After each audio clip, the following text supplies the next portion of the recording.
Rondo, I finna slam dunk. Get big on you fake pumps. That pump ain't no fake pump. Bitch fell for the pump fake. Got him talking like first take. Get it right on the first take. Hit the hole in the first. Like her experience. Oh, grab the mic in front of you, bro. Oh, you already started it? Yeah. Okay. Oh, yeah, we jumped right into it since Big King want to talk today. Okay. Bro, I told you the people were saying that you be down a lot, Big King. You think you be down or you just be chilling? Bro, I don't give a fuck.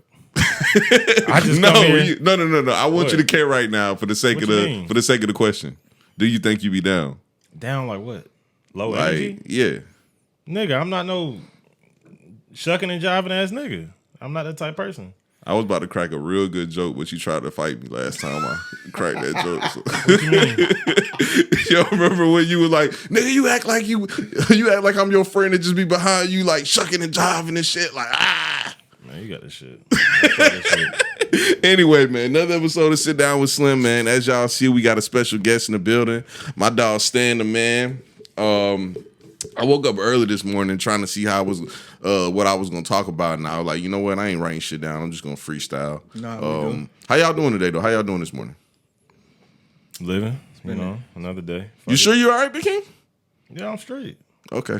I don't know, bro. See, here's the thing. What, is beef already? We just No, bro, started, you bro. just be letting people get in your head, bro. No, bro, I'm just Yes, fucking with you. Bro, I don't let people get in my head. I Yes, don't you care do, about bro. none of that extra shit. Because at the end of the day, it depends on what you want. If that's what you want, then that's what you want. But if not, if you want, I don't know. No, I'm not on that. I was just asking, was you okay, period?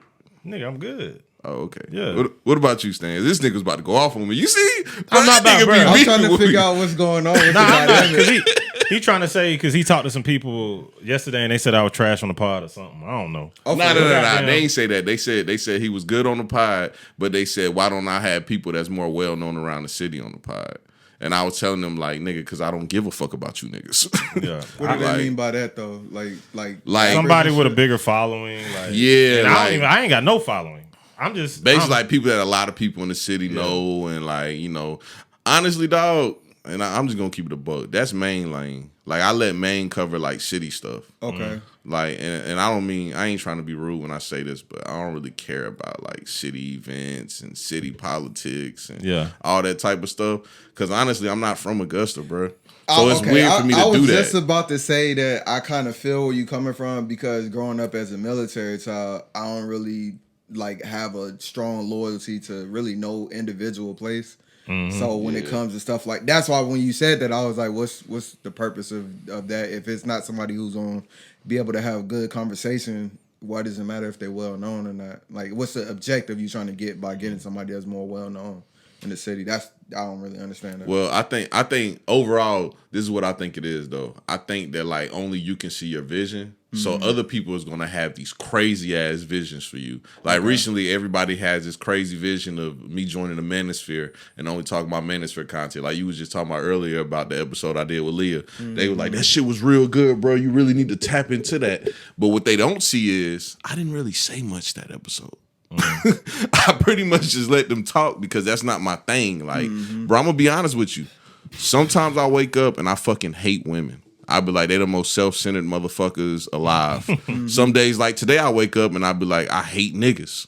Niggas is the most trashiest, laziest, bummiest creatures you can find on the face of this earth. So and I just go back and forth between that. You were more objective. That's what it sounds like to me. Because with the red pill shit that you hear, a lot of it is one-sided. So it's like the guys that's complaining about the stuff that women do, and then on the other side is like, I don't know what they call their shit, but the women that's talking about all the shit that how men are trash and shit. But you're more objective because you see the trash on both sides. That's where I identify as well. Like, yeah, so I would have the worst Manosphere channel of all time. Like dead or you ass. gonna have the guys that's gonna agree with the shit. Bro, it's too hard. It's too hard to be in your Manosphere bag. Like, yeah, because you got to look at the world realistically. Like, it's too hard to just say all women is trash, all this stuff. You know, because like I said, bro, this is real life, bro. We grew up with strong women, strong mothers. You know what I'm saying? I've seen a lot of women. I got more respect for women than I do a lot of my friends. You know what I'm saying? I see them doing a lot more. It's just, you know, you can't. Big King, think about this though. Imagine we just started a Manosphere channel, right? We gonna come in this bitch twice a week and we gonna shit on women. Yeah. And we gonna call this shit Kevin Samuels Jr. Pod, right? Yeah. We gonna hang out with our trash ass friends.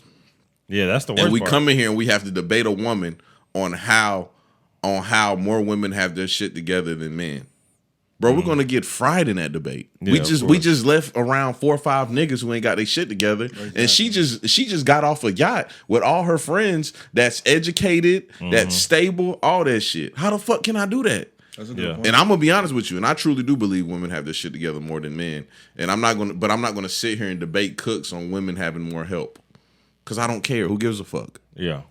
Oh yeah. But that's where it went in, cause I don't care about who the fuck gets more help and who doesn't. It's like, bro, you're a grown ass man. Like, relax, bro. And men have fucking disgusting ass pride and egos over shit that just don't fucking matter, bro. I agree. That shit is gross. But I know where I want to start the pod at though. My dog Stan. What's happening? My nigga Big King, man. He said you probably the nicest friend that I have. Yeah. He always says that shit. Honestly though. And you know what that shit means to me? What's that? He's jealous of you. Wait, you hold say on. that? Wait, what? Why you say I'm that? about to tell you. I got a nigga, great bro, point. this how you gonna start I've this been thinking of this shit for months. I'm gonna tell you why this I was nigga not jealous. thinking- Bro, my nigga Big King, his whole pride and joy and like his biggest goal in life is to be the best nigga in the world. He wants to be the best nigga in the world. He wants to tell everybody he's the best nigga in the world. Okay. So the person who you are, the person that he sees you as, is like this good ass nigga that he wants to be. He is a good And he nigga. know he can't do that shit. I mean, I could. wouldn't No, you want- can't, I bro. wouldn't I want could. you No, to be you me, can't, though. Like, bro. I could. No, you can't. But It's you just- think you can. Nah, Stan's just a way more level-headed, nicer person. I'm a nice person too. Like when most people meet me, they say, "Oh, Big King, you super nice." Super You friendly." nice, but you ain't the nice nigga you think you is. Nah, because but behind closed doors, I'm a mean ass nigga. That's what I'm saying. Yeah. So that's why I say Stan is like a true like good nigga. That's why I be saying that. Like me, I'm like in regards to what though? I feel like you just a good person. Like you want the best for everybody. I feel Okay, like. You I know can what I'm agree saying? with that. I can agree with that. Like I ain't got there yet. Like it's some niggas that I still Do you think you gonna get there though? eventually, yeah. I told you just like my dad, like y'all ultimate goal is to be super nigga, super saiyan 4. Yeah. Like that's y'all fucking ultimate Ain't nothing goal. wrong with that. Yes, it is. That No, shit bro. is crazy, Here's the thing, bro. bro. No, here's the thing, bro. Because some niggas don't believe that they could be decent men, like decent Yeah. human beings, I agree with you. great dads, great husbands, great fathers, or whatever. But like a great brother, a great cousin, nigga, an amazing uncle. It don't fucking matter, bro. Like some people just say, "Oh, this is who I am. Let me not try to be better and improve myself. This is just who the fuck Damn, I I am." told Blue that this morning. I told him, I said, bro, I do think you trash, but you not like trash like how women be like, this is my personality, this is who I am. Yeah. Like, no, these are things that you can change about yourself. Like your work ethic is really trash, but you can change that. Yeah. You know what I'm saying? Like when women have the attitude of this is who I am, they're never changing. Just get away from that. Absolutely, I agree. Yeah. I agree. I don't deal with people like that. But back to you being this super nigga. I got a question. Mm-hmm. So you said that you want to get to be that type of person. What do you feel Mm-hmm. like is holding you back from being that? I hold a lot of grudges, and I'm a very angry ass nigga. Like people wouldn't even know it though, bro. I'm just very angry. Weird grudges too. Them shits be super weird. I hold very hard grudges. I'm a super angry person. I'm super aggressive. People wouldn't know that. Mm-hmm. You know what I'm saying? Because most of the time I try to like pretend like I'm just this normal nigga walking amongst people and shit. But like I'm an angry person, bro, and I have a lot of pent up frustration. So that's the part that I got to get better with. You know what I'm saying? It's just the anger, the grudges, stuff like that. So I would say I went through a long period where I felt like I had a lot of hate in my heart as well. I was like I was in some very dark places. Stan, and my stuff, bad, so- bro. Can you bring the microphone Yeah, I closer got to you. Yeah, you good. My bad. Yeah, I mean it's something that you got to take time to work on. You got to just do a lot of introspection, and you know, I said this the other day on Facebook about people doing more projecting instead of introspecting. Like it's so much easier to put the world did this to me, these people did this to me, so that's the reason why I am the way I am, or you could actually switch the perspective and say, I'm the way I am because I haven't worked this out within myself, and then start to work those things out within yourself. And once you do that, it don't really matter what somebody else do. It really doesn't matter. Like you gonna move how you gonna move anyway, and that's the person that I become. So that might be who you're speaking to when you say Stan being a good person and stuff. Is the person that did all the work after that. Yeah. I was gonna say that. Like, I was thinking about this also for us to talk about like the evolution, I'm gonna call it evolution of Stan, right, is interesting as hell. So it's like when I first met him, how old was we? Probably like 23? Probably either 22 damn or 23. Younger than that, yeah, 21, 22. Yeah. Oh, matter of fact, yeah, it was right when I started going to school, so it had to be 21, 22. Mm-hmm. And because you're a year younger than me, right? Yeah. Yeah. So it's interesting, Big King, because I don't see Big King. You remember the time in my life where I was like 19, 20, and I was still trying to make my transition. Yeah. Like, I was like, I'm going to sell drugs all day, but I'm also going to go to college. Yeah. You know what I'm saying? I was making that transition. Yeah. Okay, so by the time I met Stan, I was completely out that shit. I was completely in school, but I still was trying to make my transition as a man.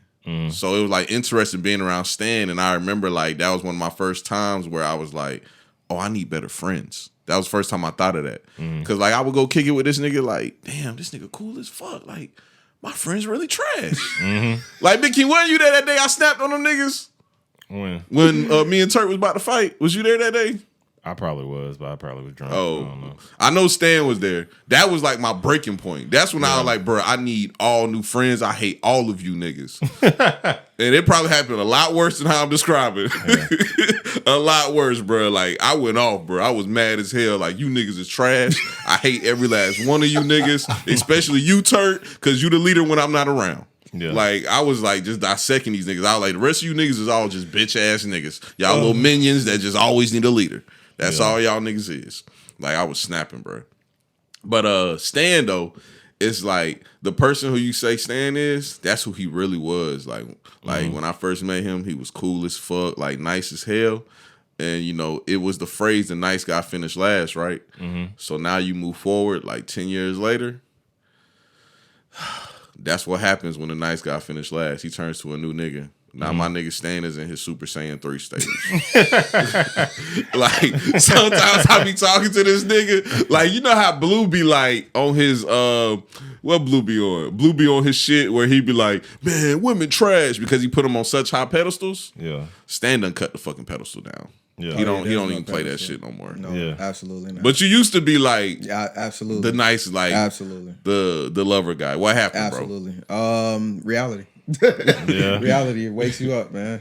You realize, to be honest with you, man, you realize that with your perception of people, just in general, like human beings, is so much different. Like, and even like you said, putting women on the pedestal and stuff, you kind of seeing them as these little flowers and stuff.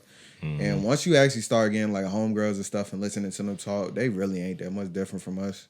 They built a little different, but they're not that much different. They just as savage, if not more, to be honest with you. And you kind of got to realize that and like, hey, charge it to the game. You know what I'm saying? I don't blame nobody for anything I've been in prior relationships. Just know that nobody else gonna get that shit off. So that's where we at with it. So what's the biggest thing you had to go through or you had to learn to get you to where you at now off of the nice guy? The pedestalization of the shit, like honestly putting, and I ain't trying to sound like the whole manosphere shit and all that, but it's just reality. When you put people on a pedestal, then they almost develop a sense of entitlement, and they don't really feel like they have to work for nothing. So you'll find yourself constantly trying to prove yourself to them, and it's almost to them like it's a honor for you to be with them. Yeah, like you should be happy that you're here.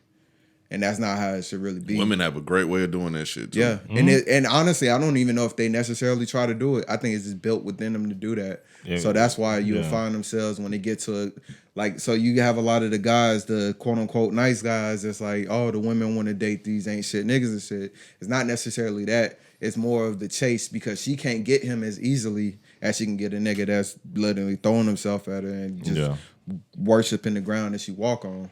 So they kind of like that thrill of having to chase a nigga, unfortunately.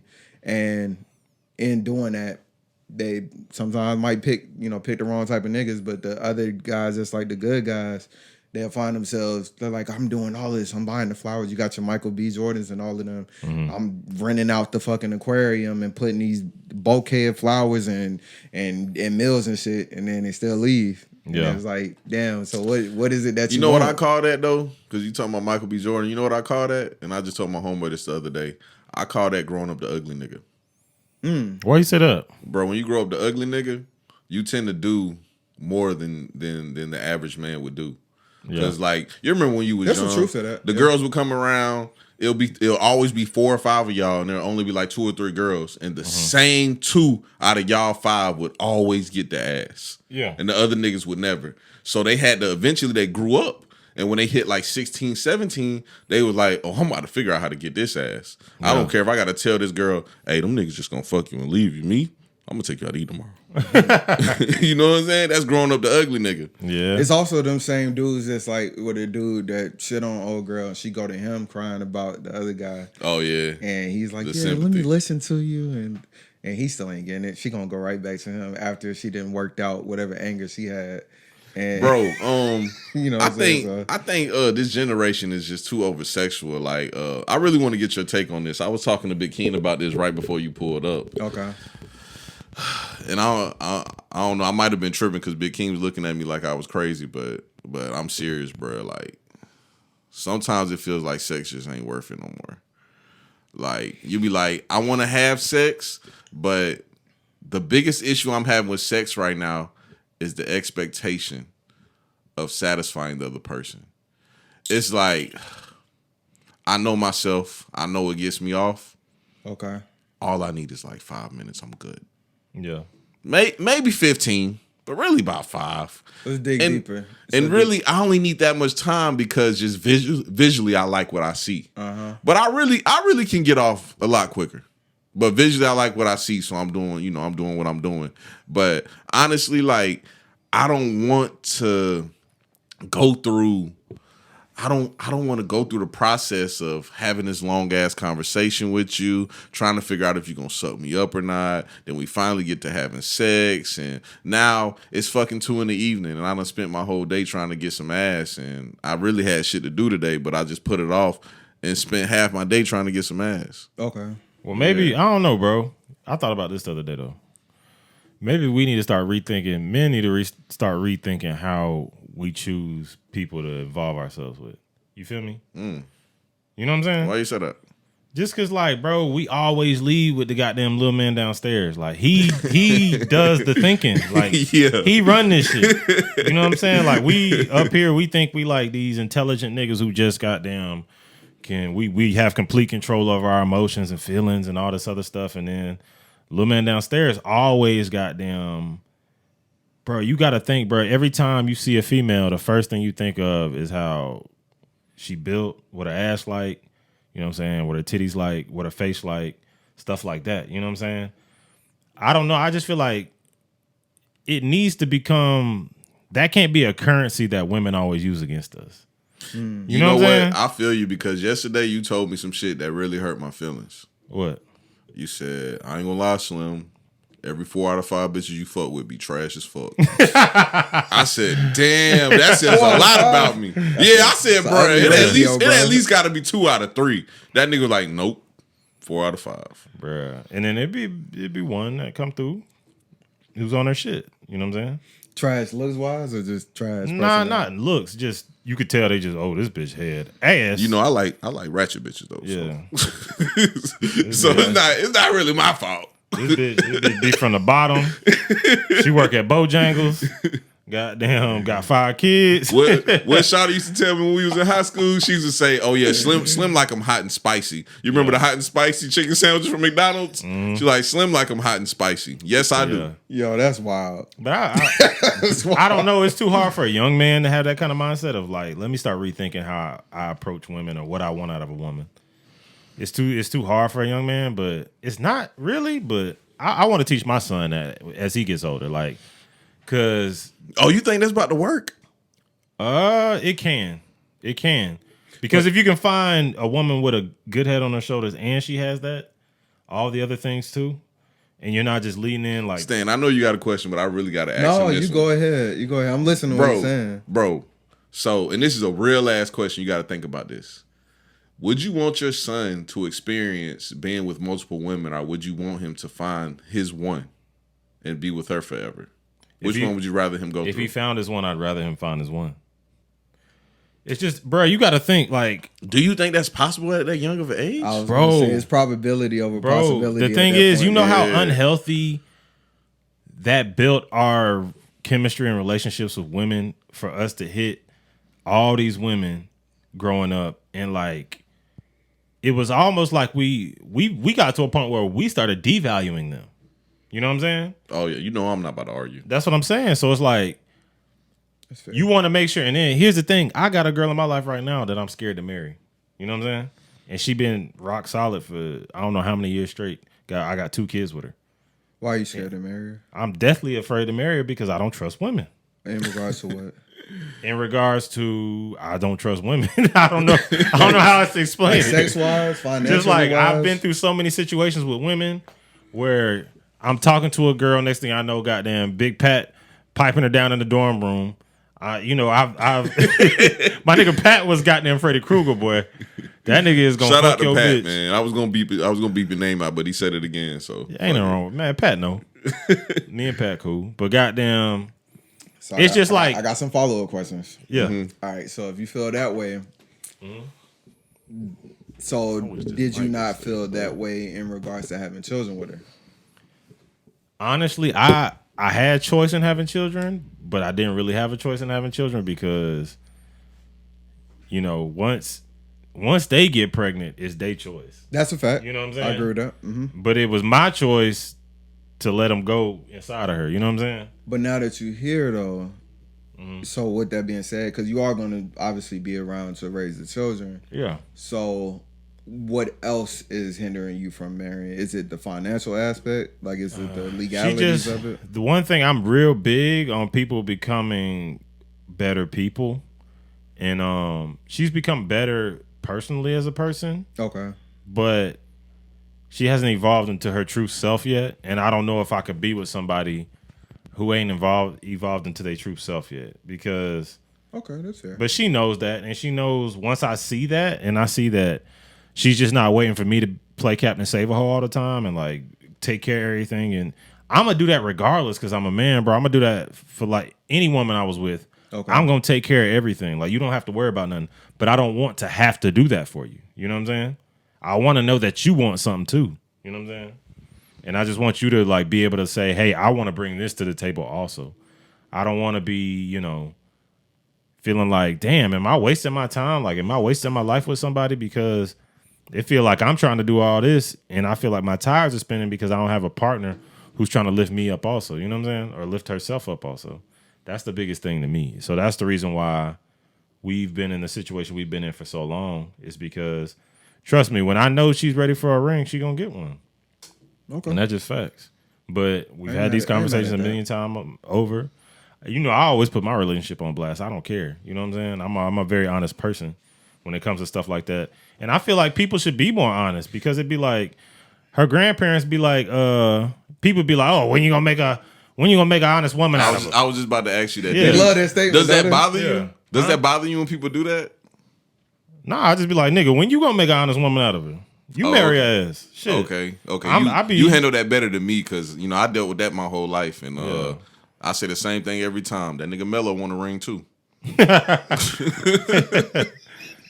This nigga he chasing that motherfucker right now too. He cannot get that bitch. He just cannot get it, bro. Now I respect what you were saying though, because it sounds like you're actively having those conversations with her, and I think that's a large part of what people feel. The crazy, you know, what's the craziest part about the dynamic between men and women, bro?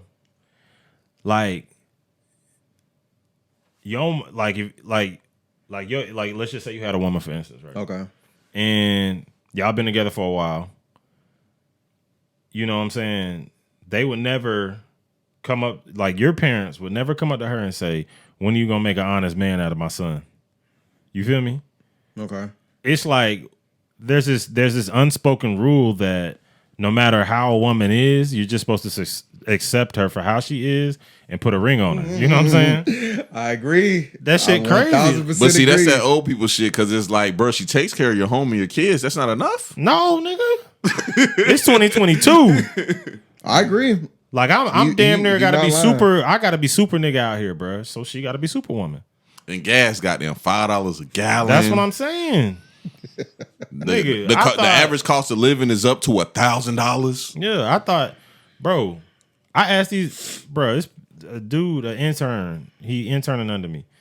He say in Pennsylvania, bro, for a 2-bedroom in a nice area, 2-bedroom apartment is $3,000 in a nice area. I said, how do you live? Because I make good money, but in this economy, nigga, I'm poor. You know what I'm saying? That's a fact. And this shit is crazy. Like I say this all the time, bro. I thought at this point in my life, at the level of money I'm making, I thought I would be super, super straight, bro. You know what I'm saying? You thought you'd be in Miami on the yacht, bro, popping Ace of Spade on naked bitches and shit. And then that's why. That's my dream. My fault. I forgot you said that wasn't your dream. Not a bad dream to have. It's not bad, but do you? Nah, what you told me, Big King, you said, see me, I just want to go on a nice trip, nature walk, go hunting a little bit. Yeah. I want my dick sucked on the beach in Miami. Me, I'm a cabin in the woods of Colorado in the mountains. And you know what I told him, Stan? You goddamn right. Yeah. But that's that simple for me, bro. I'm sorry. That's just the different types of lifestyles, you know what I'm saying? Different. But see, if you would have said that to Blue, the same thing, he would have been like, bro, stop acting like you better than me, bro. Why you say that? Because he said it to me yesterday. Like, bro, we was at work. I said I wasn't going to talk about Blue, but I got to. We helped Damo work yesterday, right? Yeah. And Damo was so scared the whole time because I was busting my ass, and he just kept thinking I was about to leave. So he was scared the whole time. But Blue looks at me, and he goes, see, I can do this job. I said, I can't. And he goes, wow, we don't be doing shit. I said, that's exactly why I can't. I can't sit and just do nothing. Like, I have to always be moving. That mindset either. I gotta be doing something. And he said, bro, stop acting like you better than me all the time. I should have told him I am. But I told him, I said, nah, bro, I'm not saying I'm better than you. I'm just saying it's just different mindsets. I understand exactly what you mean. You like feeling like you're making more than what you're doing. And me mentally, I have to be doing something so time can go by. Because ain't nothing worse than working at a McDonald's in the middle of nowhere where you have 10 customers a night and your manager is saying, at least look like you're busy. Yeah. There's nothing worse than that. I don't like fake busy work. Like, I want to be productive. And if you're going to give me fake busy work, I'm going to use this time. You're going to pay me and I'm going to do some side shit that's going to be actually productive work. Yeah. Correct. So that's where I'm at with it. But honestly, I think that's wired into being a man, like the DNA of being a man. And that's why you are thriving in your ventures that you're doing outside of working a normal 9 to 5 is because of that drive of, I want to keep getting better. I want to keep doing more. How can I improve what I'm currently doing? This is the level that I'm at. What level is above this? How do I get there? That's the difference between that and then somebody who's just like, I'm good where I'm at. I'm making this amount. I don't really have to do nothing. I could stay here forever.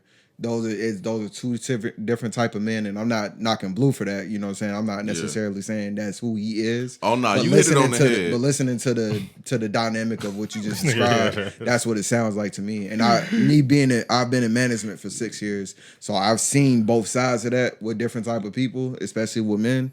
And yeah, 1,000%. There's two different type of men when it comes to that, and the ones that's on the other side that always is looking for that next level, they're going to be the ones that live longer. They're going to be the ones that thrive more. Yeah. Because when men don't feel like they have something to live or work towards, that's when exactly they die early. That's exactly what I told him. The crazy thing though is like, hold on, Big King, before you say that, because I know what you about to say, bro. We was at a restaurant with Damo like last week, maybe 2 weeks ago. And I just thought it was the most Baptist interesting conversation I ever heard in my life. This nigga Big King was really trying to explain to Damo what a life of fulfillment was. And I was like, this nigga gotta be drunk. You talking to a nigga who don't give a fuck about life, about a life of fulfillment. That shit is head ass. Like, why even waste your time? Like, just what I said earlier in regards to Blue. Like, some people just, life can be so simple for them. It could be, I got a house, I got a car. I got X amount of money coming in, and I got X amount of investments, and I'm fucking happy. Like, man, my nigga told me some real shit. My nigga said, bruh, if I had like 20 bands in the bank and like 2 bands in my pocket, I can just pull out and flex on some hoes, nigga. Nigga, I'm up. And I said, oh, I get it. Yeah. I get it now. We not the same. I mean, some people don't. We all have different ceilings, right? Correct. Some people, I don't know whether, I look at it, sometimes they pissed off at us because they be like, these niggas goddamn you taking life way too serious. You think this, that, you think this, that, you think you the shit. This nigga want to be something, blah, blah, blah, blah. But, bruh, at the end of the day, we all goddamn. I do think you stress too much, though. What you mean? When it comes, like, regards to just coming to life, I don't think you take enough time out to enjoy life. I don't. And the reason why I feel that way is because I have that problem also. I was just thinking about it this morning. Like, but I'm gonna say this though. All I'm saying off of what I was saying is, can you fault somebody for not wanting as much as you want? Like, really? No, not at all. I've had a battle with that myself. So I'm saying. It's like, I told Slim, like, Slim had this conversation. And when Slim, he said what he said, bro, I lie to you not. I sat in the car and cried listening to that shit because I was like, God damn, this shit really just described like my life, and I feel like I had this false sense of fulfillment, and it's just like, do you really enjoy everything that you're doing right now? Yes, you making good money, making more money than you ever made. But is it worth it? Is your peace of mind where it needs to be at? And it wasn't. I was probably in the worst state of mind that I've ever been in. Yeah. You know what I'm saying? And taking a step back from that, it's been so much better, bro. Like, it really has. But I had to go through that. Like, listening to Slim say that, like I said, I literally sat in the car. I cried for like 30 minutes because I was just replaying my life over the last few years. And it's like, what the fuck did you even do with your life for real? You made more money. What else? And there wasn't nothing else to it. Which episode was that? I can't even remember which episode, bro. And I don't even know if it was like really a topic that y'all was on. You just happened. It wasn't me and you. It was you were talking to somebody else, and I was listening to it, and I was like, "Whoa, hold the fuck up. Let me pause this shit." That nigga just really just dropped the bar and don't even realize he just dropped one. And I think you was talking about the whole high value men thing and the whole living a life of fulfillment and trying to chasing money instead of chasing what you passionate about, what you really want to do, and happiness. And you were talking about I love talking about happiness. You were talking about how many people who are making 6 figures plus and are fucking miserable because they're working their lives away. They're working 60-hour weeks. They're not really doing the things that they enjoy in life. And I was like, bruh, he really describing my life and not even realizing it. And I remember I texted you that. I was like, bruh, like, when you said that shit touched me a different way, bruh. Yeah. Yeah.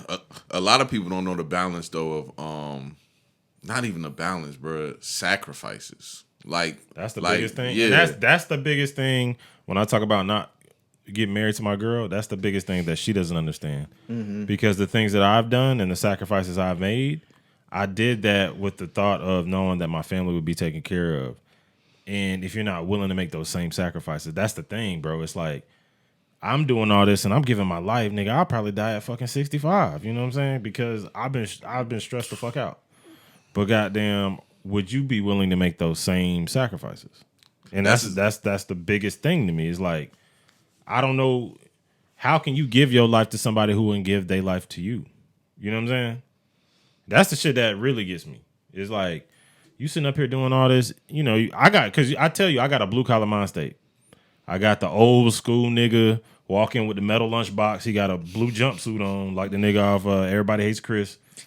That's how I view my life, but I'm just a white collar nigga now. Yeah. You know what I'm saying? I told you you're not that nigga, but yeah. But it's still the same shit. It's just in my mind. You know what I'm saying? In my mind, it's the same shit. Yeah, in your head, you really do think you that nigga, but you are not that nigga though. Let me just have my goddamn fantasy. But goddamn, that's a wild fantasy. Yeah, like, but that's how my mind. This who he think he is, right? This who he think he is. So we'll be sitting outside. and he'll crank the fire. Okay. In his head, he just went to the woods and chopped that wood and put that shit in the pit and cranked the fire up. In all reality, we just went to the fucking gas station and brought some firewood and some beer. That's all we did. But he thinks he's a lumberjack nigga, though. But yeah, That's hilarious. I agree. As fuck, bro. but goddamn, You want to do that shit so bad, too.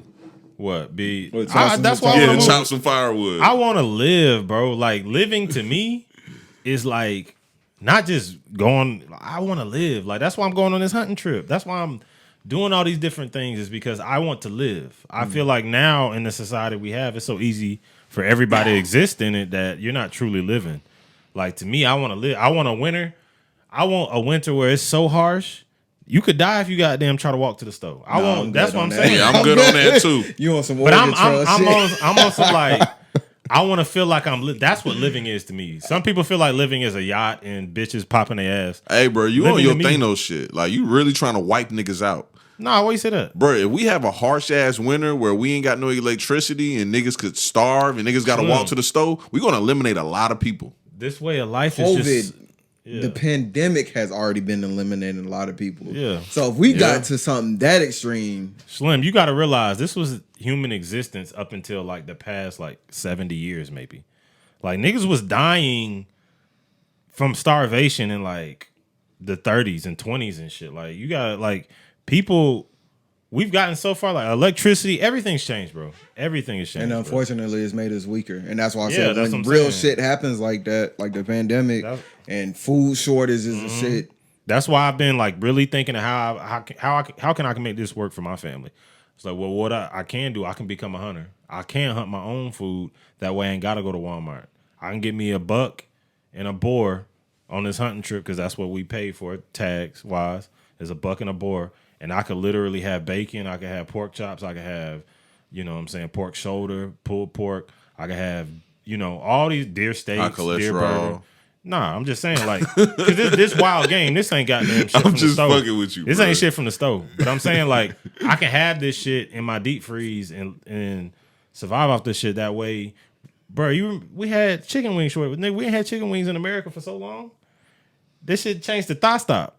You remember? Yeah, They but changed the shit to They Thigh capped Stop. y'all down. They capped y'all down. We still had chicken wings. They They was still just had capping wings? y'all down, bro. Yeah, they was capping y'all down. Nah, bro. Why would they do that? It's in between. I'm in between both of y'all because it definitely is. It's a lot of hysteria that's Reliance on that's we produced rely too much on government. We rely too much on the economy, these corporations, and I want to put myself in a position where I don't have to do it so much. That's it. That's all. Bruh, so Fair enough. That's fair. Big King, you really think we had a chicken wing shortage when we have kill farms? What do you mean? The plants. Yeah, I the know plants kale. where we breed and kill animals. You really Oh, think we you had a talking chicken about wing like shortage? no, we had a shortage because we didn't have workers.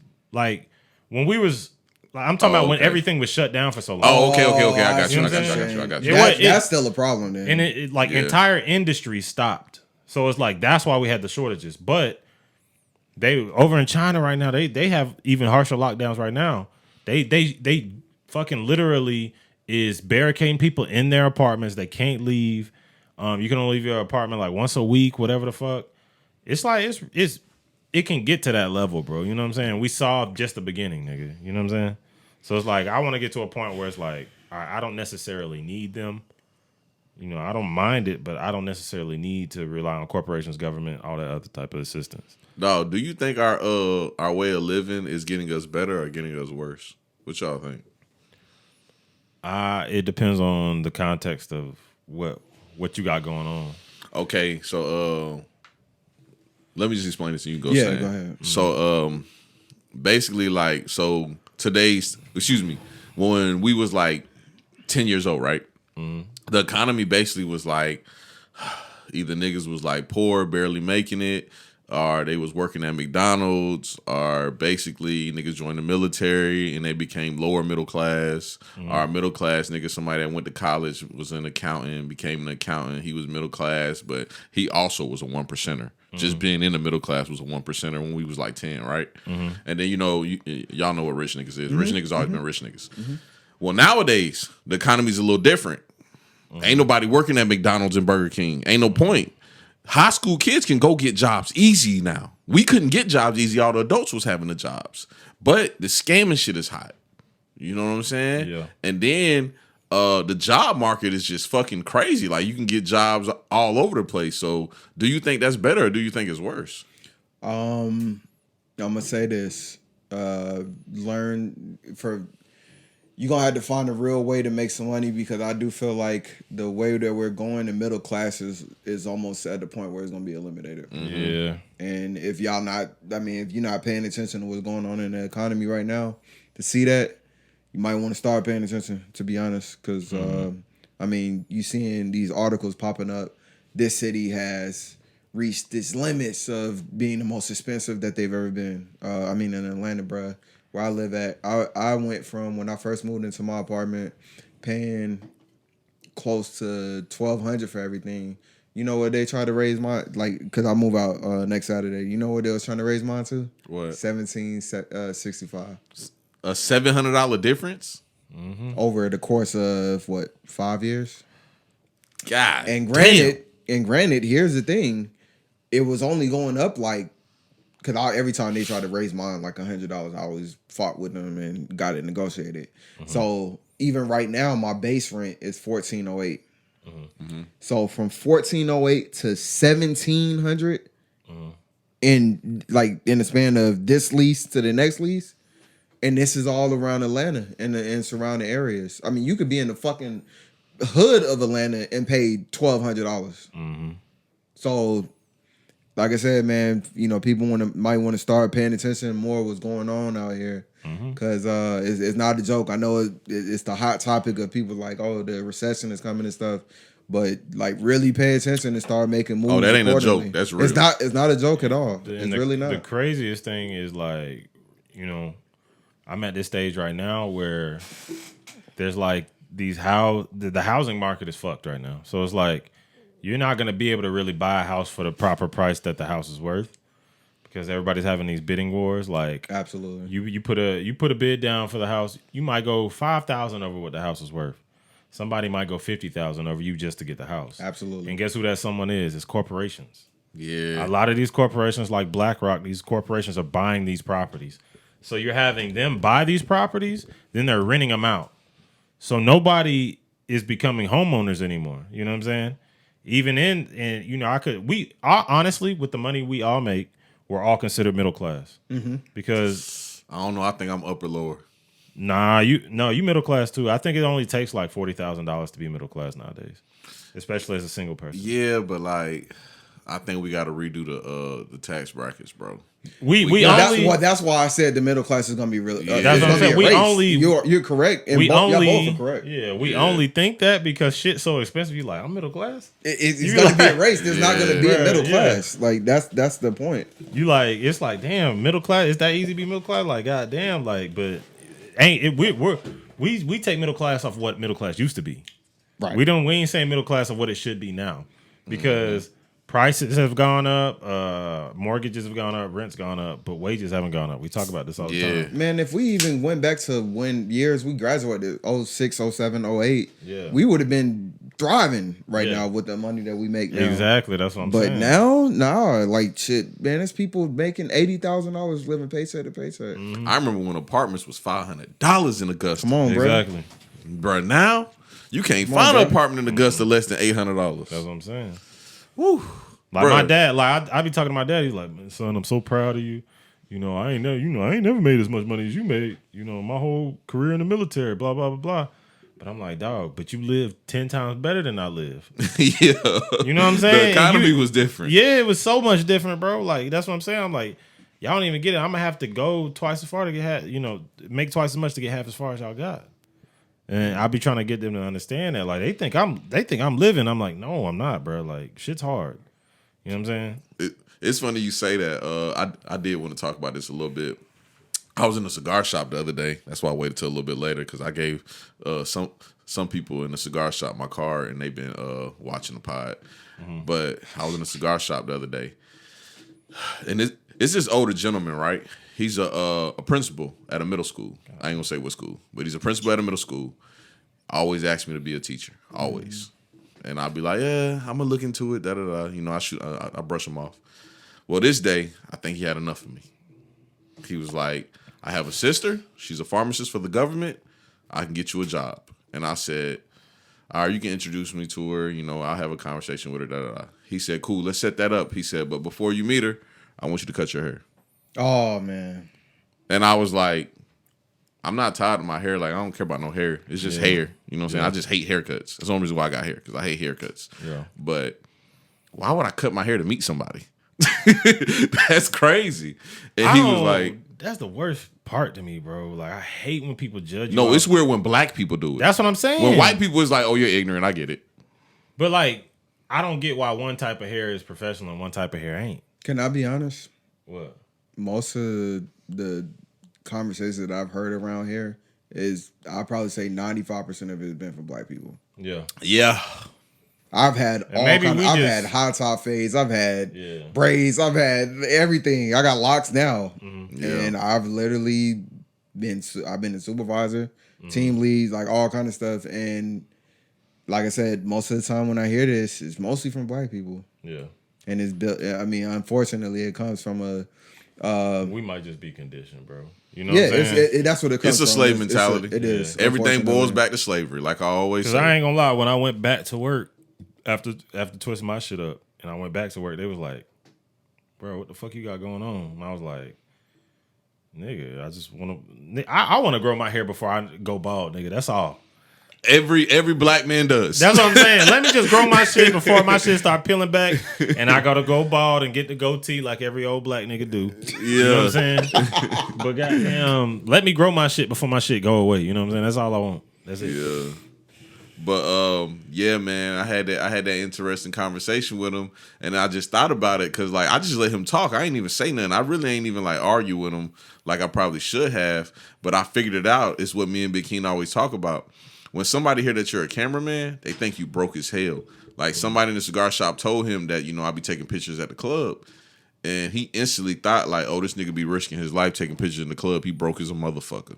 Yeah. And it's like, bro, don't get me wrong now. I'm a very humble nigga. I am a starving artist. Mm-hmm. But I'm not broke as hell. I'm okay. I'm okay. I promise you. Well, the fact that you have property, that's a lot more than a lot of people have. Even people who making six figures. Yeah. I went on the long Black Power rant yesterday at Damo job too, and I shouldn't have because it was white people around, but I can't help myself. Big King, you know how I get when I get in that mood. I'm off talking about Buddy telling him to cut my hair because that shit's dead. Honestly, bro, I don't think I can work for nobody.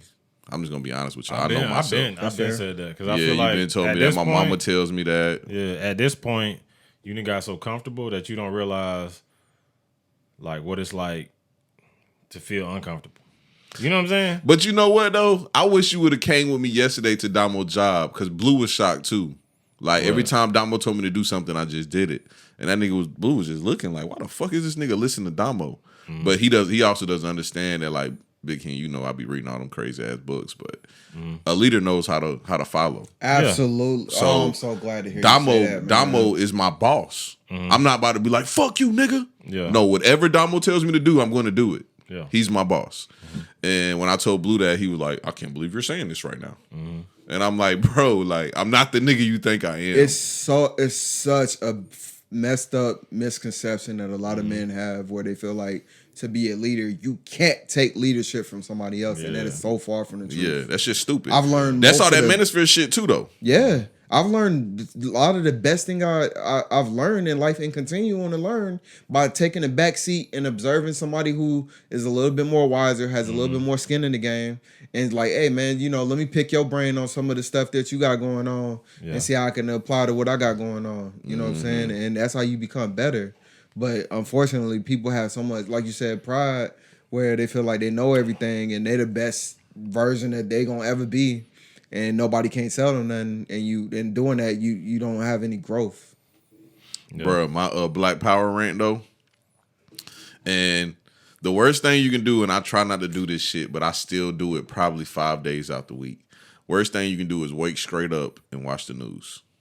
That's why our parents were so fucking angry. I scroll news. I don't like turn. That's what I mean by news. Yeah. Same thing. That's what I mean. That should be fucking me up too. Yeah, that's the worst thing you can do. So I try not to do it. I try to wake up in the morning. I try to, read a book, get my mind right, and then be ready by like 7, 8 o'clock. Yeah. I try not to like go straight into the news because that shit fucks your whole entire day up. Yeah. I fucked up that day and I did it. And the first thing that I seen was the U.S. giving $1 billion to Ukraine for aid. And as soon as I seen it, I didn't even click on the article. As soon as I seen it, I closed the tab because I'm on my iPad. I closed the tab. I typed in student loan forgiveness. Yeah. And 1 million articles came up of Biden promising student loan forgiveness his whole campaign and not giving shit to nobody. Yeah. And bro, when I got to Damo job, nigga, I went on the most disgustingest rant about how that nigga Trump was talking about giving niggas reparations. Indirectly, but it was direct, my nigga. That's when I sounded like a pastor. I was like, bro, this nigga was talking about giving niggas reparations. I didn't even want reparations from Biden. Nigga, you said student loan forgiveness. I only got $32,000. Can I get $10,000? And I told Blue straight up, I said, bro, if that nigga paid $10,000 worth of my student loan debt, I swear I'll pay the 22. And I'm dead ass. If he paid $10,000, I'll pay the 22. But I told him, I said, bro, if you're not going to give me reparations, can you at least give me what you owe me? And what you owe me is, I don't want you to just give me some shit. I don't want you to give me $100,000. I don't want you to give me $40,000. I want, if I have decent credit, I want you to give me a 1% interest loan on a home.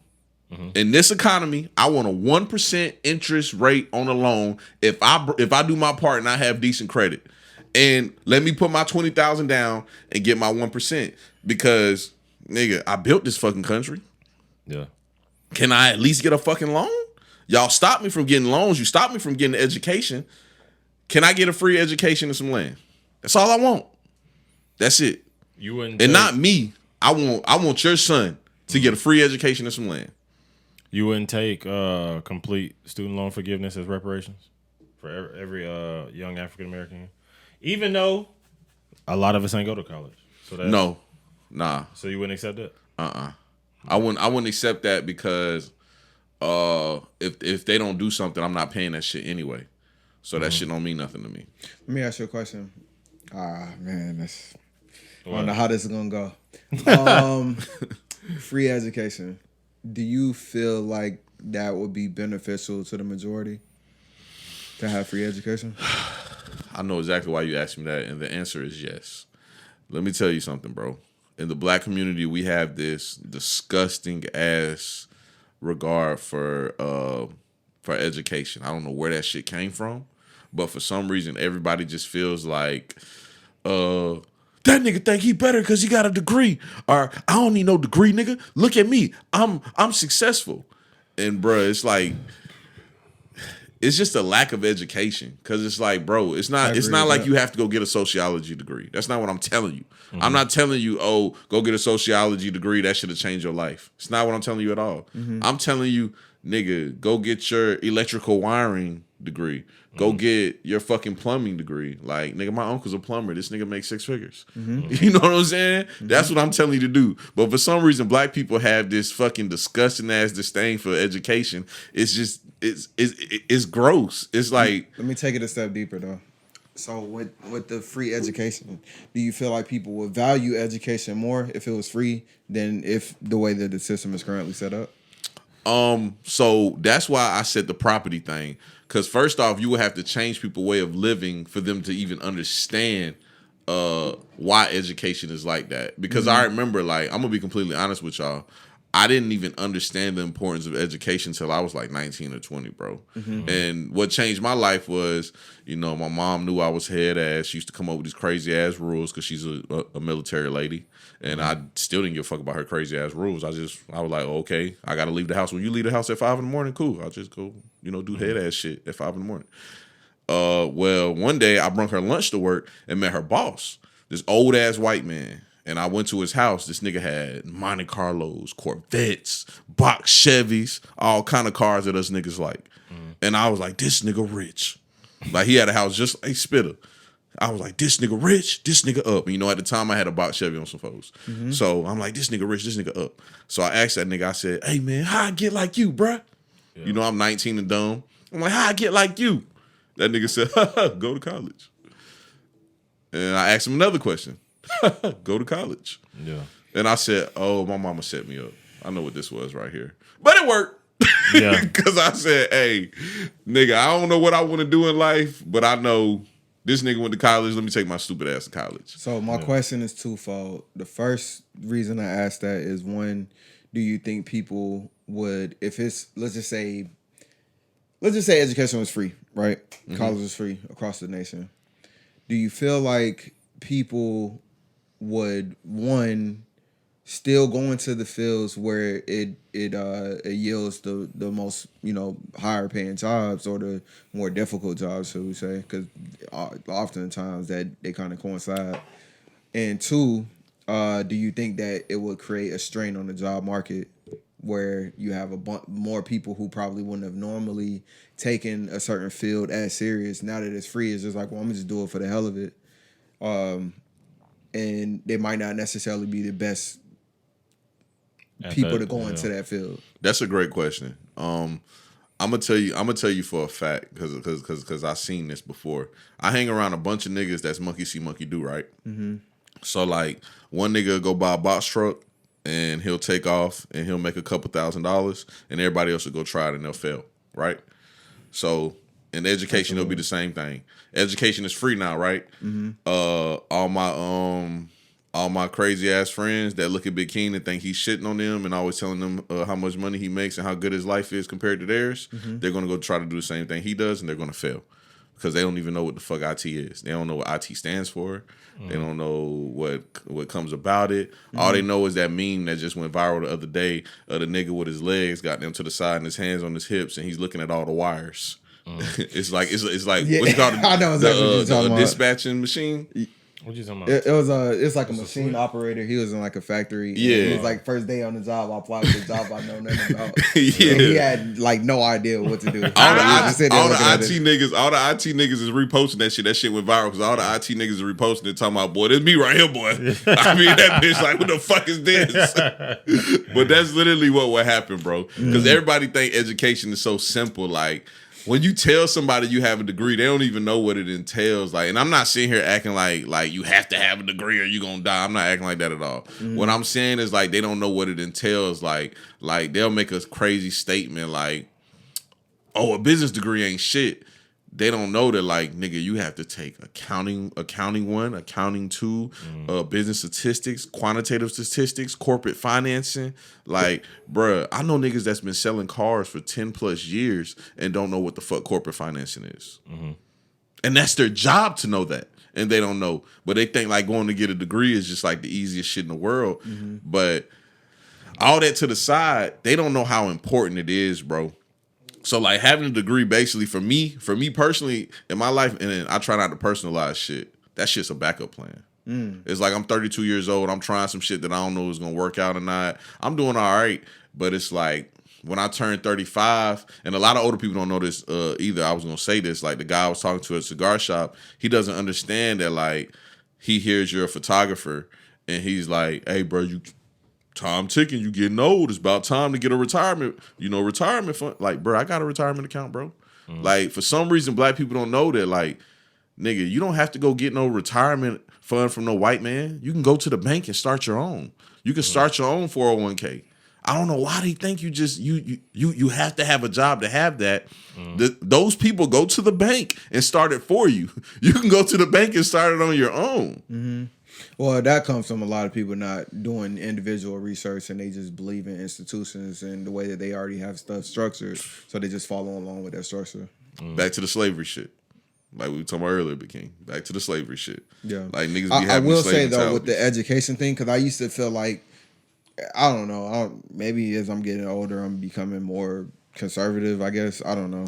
But I feel like when that's everybody, though. Yeah. We all become Republicans in our 30s. When you become older, you kind of start to understand that there is a certain hierarchy to things in the world. And when it comes to education, I mean, even with the way that the structure is currently set up, there's people that don't take it as serious. So if it's widely available to everyone, people who are taking it serious, it's become even more difficult for them to get through it and go like the direction and the track that they're trying to go in. I know something else I was gonna say about the question you asked. People are creatures of habitat too, right? Mm-hmm. So it's like you can't just offer them education because we get offered shit all the time. And nobody even knows that it's here. We're in high school and we walk through the halls all the time and it's like debate teams and it's like all kind of people trying to recruit us for things and we don't even know the importance of it, right? Mm-hmm. So you can't just offer something to somebody. You basically have to put it in their faces. So it's really programs that you have to implement so people are able to see like, hey, this is a better life. And then back to the property thing, like, you put people in better situations where they're able to obtain things that they never was able to obtain before. It's more reachable. Mm-hmm. Like, let's be honest here. Telling somebody right now, you have to have a 650 credit score and you have to have $20,000 to go get a house. That doesn't sound reachable to them. That $20,000 is a lot to them, bro. It's not reachable. Yeah. So if you tell somebody, hey, we have a program set up where, it's a 2-year program. We'll set you up to work on your credit. You will build your credit in 2 years. We will get your credit up to a 700 credit score if you follow these simple steps for these 2 years. And all you're going to need is $8,500 and we can get you in a home loan for 1%. Yeah. Super reachable. $8,500 in 2 years? Bro, I know niggas that pay more than that in probation. Yeah. And that's the crazy ass system we live in, bro. Niggas literally pay house payments for probation. Yeah. That's real. Damn, that's real. My nigga Fat Camden told me he paid $450 a month for his probation. Shit. Yeah, I remember that shit do be kind of steep. That's tough. He got 2 DUIs. Like, I'm trying to imagine paying that with my current I just lifestyle. told that nigga on my business. Yeah, see, I think about that too. Like, all right. I'm not bragging by no way, shape, or form. Mm-hmm. But when I did have a car note, my shit was $367. That means his probation was more than my car note. That's insane. That was a whole nother extra big ass bill you got. Hell yeah, that's probably like one of your second or third biggest bills, to be honest, after rent. Honestly, that nigga was paying student loans, I didn't even know it. Yeah, why you bullshit? That's more than my student loan payments if I was paying them bitches. Yeah, it's a thin line. It's a damn sure thin line between that. I think my student loan payments is like $299. Mm-hmm. That nigga paying $450, bro. Not to derail the conversation. I got this weird request the other day it was a Sallie Mae credit card. Mm-hmm. Never heard of it before. And they was like, yeah, apply for this credit card. It can like help you pay off your loans and shit. And then I was just like, am I really the demographic for this? I owe probably like $200 left on my student loan. $200? Yeah, like $200 something left. Like, do I really need? Why is this coming to me? Like, I don't really. I'm gonna apply for a credit card to pay off $200 something. Yeah, like, it's not. Bro, you been paying on your loans? Mm-hmm. You got $200 left? Mm-hmm. How'd you do that? The people have to hear this. Yeah, this is niggas. So I'm gonna be honest with you, man. My brain works like a computer. Everything I do in life is structured. Hence, back to the conversation we had earlier, where I was in the car, where I was like, maybe your life is a little bit too structured, but it has helped me get along in life. And I write out everything. Like, so just to go into this, the way that I do my monthly finances, I have a spreadsheet that I run every month, and I literally list out how much something is due. And I mean, when I say everything, I mean from rent and stuff all the way down to like Netflix and stuff, right? I have this all on a spreadsheet. I have it segmented into like, you have like household finances, you have miscellaneous, whatever the case. And that was one of the ones that I added on to that as far as like credit card payments and stuff. I had student loans in there. So I would just set a certain amount that I'm going to pay every month towards whatever. And that's kind of how I did it. I didn't really think about it. So the way I calculate it is I look at my monthly income and then I divide it with, or I take away from all of those different expenses. And then I kind of look at how much I got left for the rest of the month. And that's the money that I think that I make because the rest of the money that's going towards something else. So I'm not counting that into the money that I'm bringing in. Would you do that, Big King? Come on, bro. You know I'm ignorant as fuck. Hell no. Nah, think about it. That's why I'm trying to win big now. Bro, keep it a boat with me too. How much you spend a month on liquor? Cause you drink good, bro. You don't drink black cans like Damo. You drink good. It depends, bro. Like I ain't really bought no liquor in the past like few weeks because I'm trying to like stop. But like when in my prime, nigga, probably about $400, $500. So would you take that same $400-$500 and put it towards your student loans? I would because I don't want to be in debt. But you know. You got to pay yours though, because you making some money, so you got to pay yours. That's what I'm saying. I'm trying to figure out how to get out this shit now. I'm about to go back to school. Fuck it. Yeah. Nah, I already figured out how I'm gonna do it. I have to win big. If I don't win big, I lose. Not a good plan, but I feel you though. That's a crazy mindset. I have to win big. That's it. What you mean though? It's easy to just say I'm gonna win big. Like what we doing? We creating Amazon? Nah, like not what are like we doing? That big, but like I gotta be making at least like $250,000-$300,000. Oh, that's what you meant. shit. I thought you meant like literally win big, like gambling. Because like if I'm making $250,000, I was like, if I'm making $250,000-$300,000, $400 student loan payment is not really going that's not gonna fuck with me. You know what I'm saying? I could probably pay more on it. Mm-hmm. So I have to like get to a point where I may, like I said, I'm about to go back to school now. So it's like I get my master's in computer science, and then I go on get some kind of programming gig, and hopefully, with the experience that I have, plus all the different things put together, I can land me a great job somewhere. Set up. I don't need, because here's the thing. My parents, the way they lived, they always lived up to what they was making. I don't need to live like that. You give me a nice 4-5 bedroom house, decent area. I don't need all this. My dad got a boat. They got 2 luxury cars. They got a big ass house with 8 bedrooms. Like I don't need all that shit. That house nice as a motherfucker though. It's nice, but I don't need that. I need me a nice little house. I want a nice house. 4-5 bedroom, 4-5 bedroom. I'm good because I'm stopping right here with my kids. Maybe, I don't know. We'll see. She tricked me again, but 4-5 bedrooms, and then goddamn a truck. I just need a truck. I don't even need to be. It don't need to be the latest. It could be a 2015 Silverado. I don't give a fuck. And then she drive her nice little whip or whatever the fuck she got. I don't need all that because I'm very simple when it comes to stuff. I like shoes. That's about it. Shoes. I spend money on shoes. Yeah, I was just about to say, don't try to make yourself a super nigga. No, talk I like shoes. Ass shoes you got. I like shoes, and I like. He got the Jesus walkers on today, but they worth $100 too. They about 70.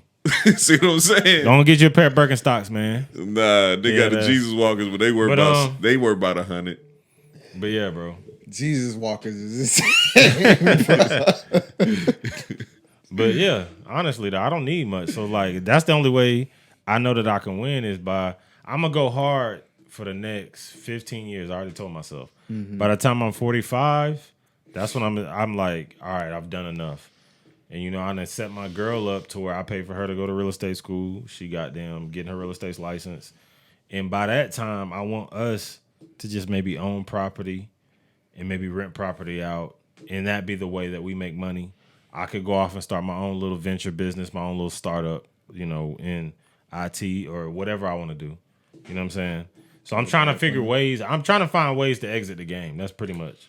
By the time I'm 45, I want to exit. You know what I'm saying? I wish Joe Biden was listening to this, bro, so he could hear what the fuck he did and what niggas got to do just to try to live a decent life. Yeah.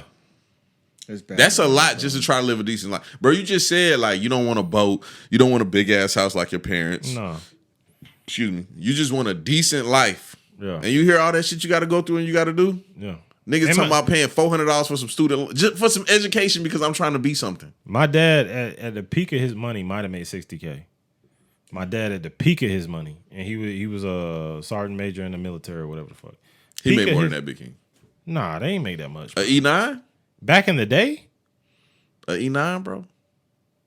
Back in the day, though, bro? No. I don't know. Slim might be right, bro. Sergeant majors make $96,000, bro. Now. I'm talking about back in the day. Oh, my dad retired. Yeah. My dad retired from the military in like 2000 and might have been 99. Oh, Okay, yeah, he nah, made. they probably, he they did probably make won't 70 though. He made 70. Y'all probably it's probably somewhere between the two of them. Yeah. I don't think it That's was what I'm 90, saying. but yeah, it's probably That's what I'm saying. a little So bit it's over like 60. Cause my dad, he retired as a sergeant first class. So But E8. yeah. He Oh, was we actually- also he was military about to, kids. yeah, he was actually about to become a sergeant major, but he was gonna have to deploy again. So he was like, "Fuck it." How many years he did? He did 23. I want to say. I think my dad did 26. 22. Bro, let's talk about that a little bit before we take a piss break. Because normally it's Big King, but it's me this time. No, I was gonna ask you. I was just trying to see how long you was gonna wait it out. Okay, give I me won 5 this time. minutes. Fuck yeah. I won, baby. This nigga We hell up. ass. Suburban niggas up, baby. I'm a burb nigga too. Hey, I hate when y'all niggas be leaving me out of the burb nigga talk. like I don't live in the burbs too. That shit fucked up. I grew up in the burbs and I live in the burbs.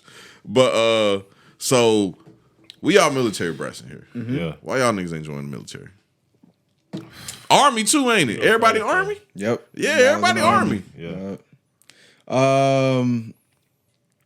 I ain't gonna lie. I'm gonna be honest. I got middle child syndrome like a motherfucker. So I was the rebellious one out of all of my siblings when it comes to damn near everything that I seen. How many brothers and sisters you have? I had 2 brothers, 2 sisters. Okay. Yeah. So RIP to your brother too, bro. Yeah, I know appreciate that. I know Appreciate that. his birthday just passed, or his his death day. yeah, that was Thursday. Okay. Yep, 3 years. So yeah, man, I've always been that rebellious one. I don't know what it is, but just like relationships and stuff too, which it ended up being weird how I kind of turned out in the earlier years of my life of being more of a lover boy kind of guy because I did see that growing up. But something in my core always said something just looked off about that because I would see how the men would be treated when it came to that. And I feel like now I've kind of gone back and analyzed that part of my life as well as the stuff that I've done. And that's kind of what changed me into who I am now. So like the person that you said I am now, where it's like not pedestalizing and all that stuff. I feel like that's what I always was. But I was like kind of conforming, like, oh, this is how men should supposed to be. We supposed to treat women like they're above us and all this other stuff. And nah, it ain't that. But my fault. Go ahead. Did you enjoy like growing up as a military kid? Absolutely, absolutely. I ain't gonna lie, cause like, bro, we grew up in the golden era of military brats. Mm-hmm. Like, bro, I don't even know how it is now though. I don't either. That's a damn good question. I don't think it's that fine no more. Cause remember back then, like, bro, we would be on a base. We'd be on a base, and all the kids that we all the same. You know what I'm saying? Mm-hmm. So Hey, it's Big like King, we Big all King. bonded. Like it was almost like a big ass family. That's a fact. I want both of y'all to tell me where y'all lived before. But first, Big King, I want you to tell me why you never joined the military. Because at one point you was joining the military, Oh yeah, I was about to go. I was 2 weeks out. I was, and I ain't gonna lie, I tried to talk you out of that shit. Yeah, I was 2 weeks out. But like I ain't want to like over push. Like Yeah. I don't know if you remember it. It was a day you came to my crib. You had a 30-pack, and me and you was in my room, and we stayed up all night. And you was drunk as hell, goddamn, looking crazy. And I was just like, bro, like like joining the military, like going to prison. I was like, I know you ain't never really been to jail like that, but I have, and like that shit ain't the move. Yeah. I feel like, cause at that time I was 2 weeks out, and then I had applied to Georgia Southern, and I finally got my acceptance letter in and got accepted.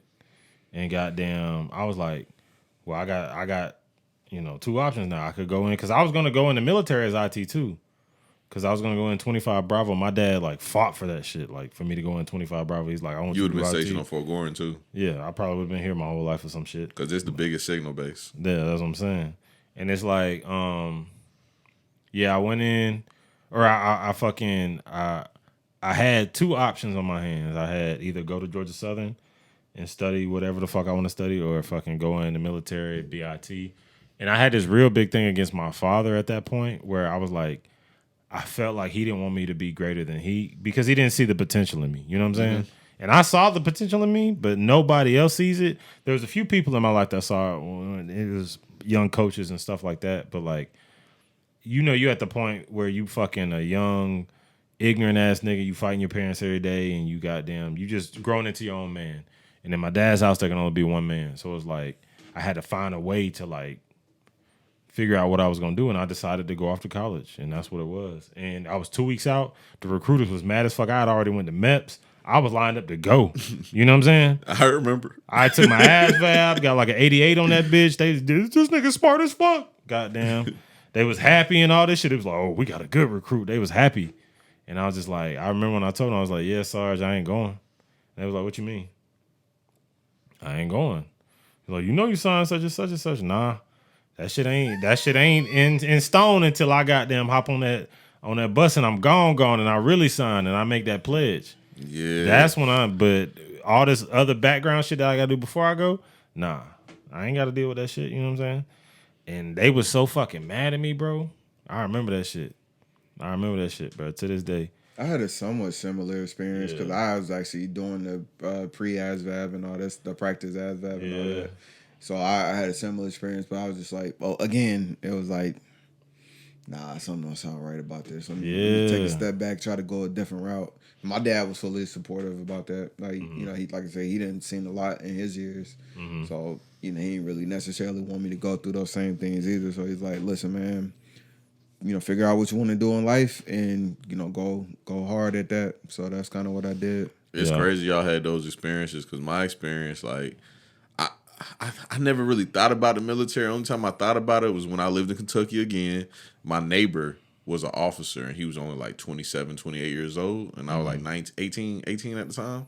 And this nigga had a fire-ass Mustang just like Tommy's, but his was gold. It was fire as fuck. And I was like, damn, the military be cool. This nigga got this nice-ass condo and got them this fire-ass Mustang. But I had to be realistic. And me being realistic is you have a criminal record already. Yeah. Because, I caught a felony when I was 17. You have a criminal record. And your mom and your dad was in the military. One of them did 20 years, and she didn't have a great career. She retired as like an E6. And your dad got kicked out of the military because he popped hot like 30 times and got caught with a gun. And he shot somebody at a club. Yeah. The odds aren't with you. And I remember calling my dad. My dad was in prison at the time. And he said, yeah, he was like, he kept it above me. He said, yeah, I'm going to keep it above with you. You my son. Don't join the military. Yeah. I said, why you say that? He said, I did every single day in the military on duty. I got in trouble all the time. All I did was smoke weed. I got in trouble for crazy shit. He was like, you don't have the mindset for that shit. Yeah. And I disagree though. I feel like I could, at that time I couldn't though. That nigga was 100% right. But I could have found a way to mature and transform. And it's funny watching all my friends. I ain't gonna lie, I would have been an amazing soldier, bro. I feel like you would have been too, to be honest. You think so, bro? Because like we grew up with it. Like, we were bred for that. We were bred for that. So why did so many of our friends fail? Like Stan, do you got a lot of friends that failed in the military? Because we got like 5 of them motherfuckers. You say that fell in the military? Yeah, just like didn't even make it their first contract. Yeah, either got kicked out or discharged or whatever the fuck. You ain't got to tell on them. Yeah. I'm saying. See, my nigga Fat Cam, I keep shitting on this nigga. But it's funny, yesterday we was on the phone with one of his military friends we about to take a trip with, and both them niggas failed. But Cam pissed hot.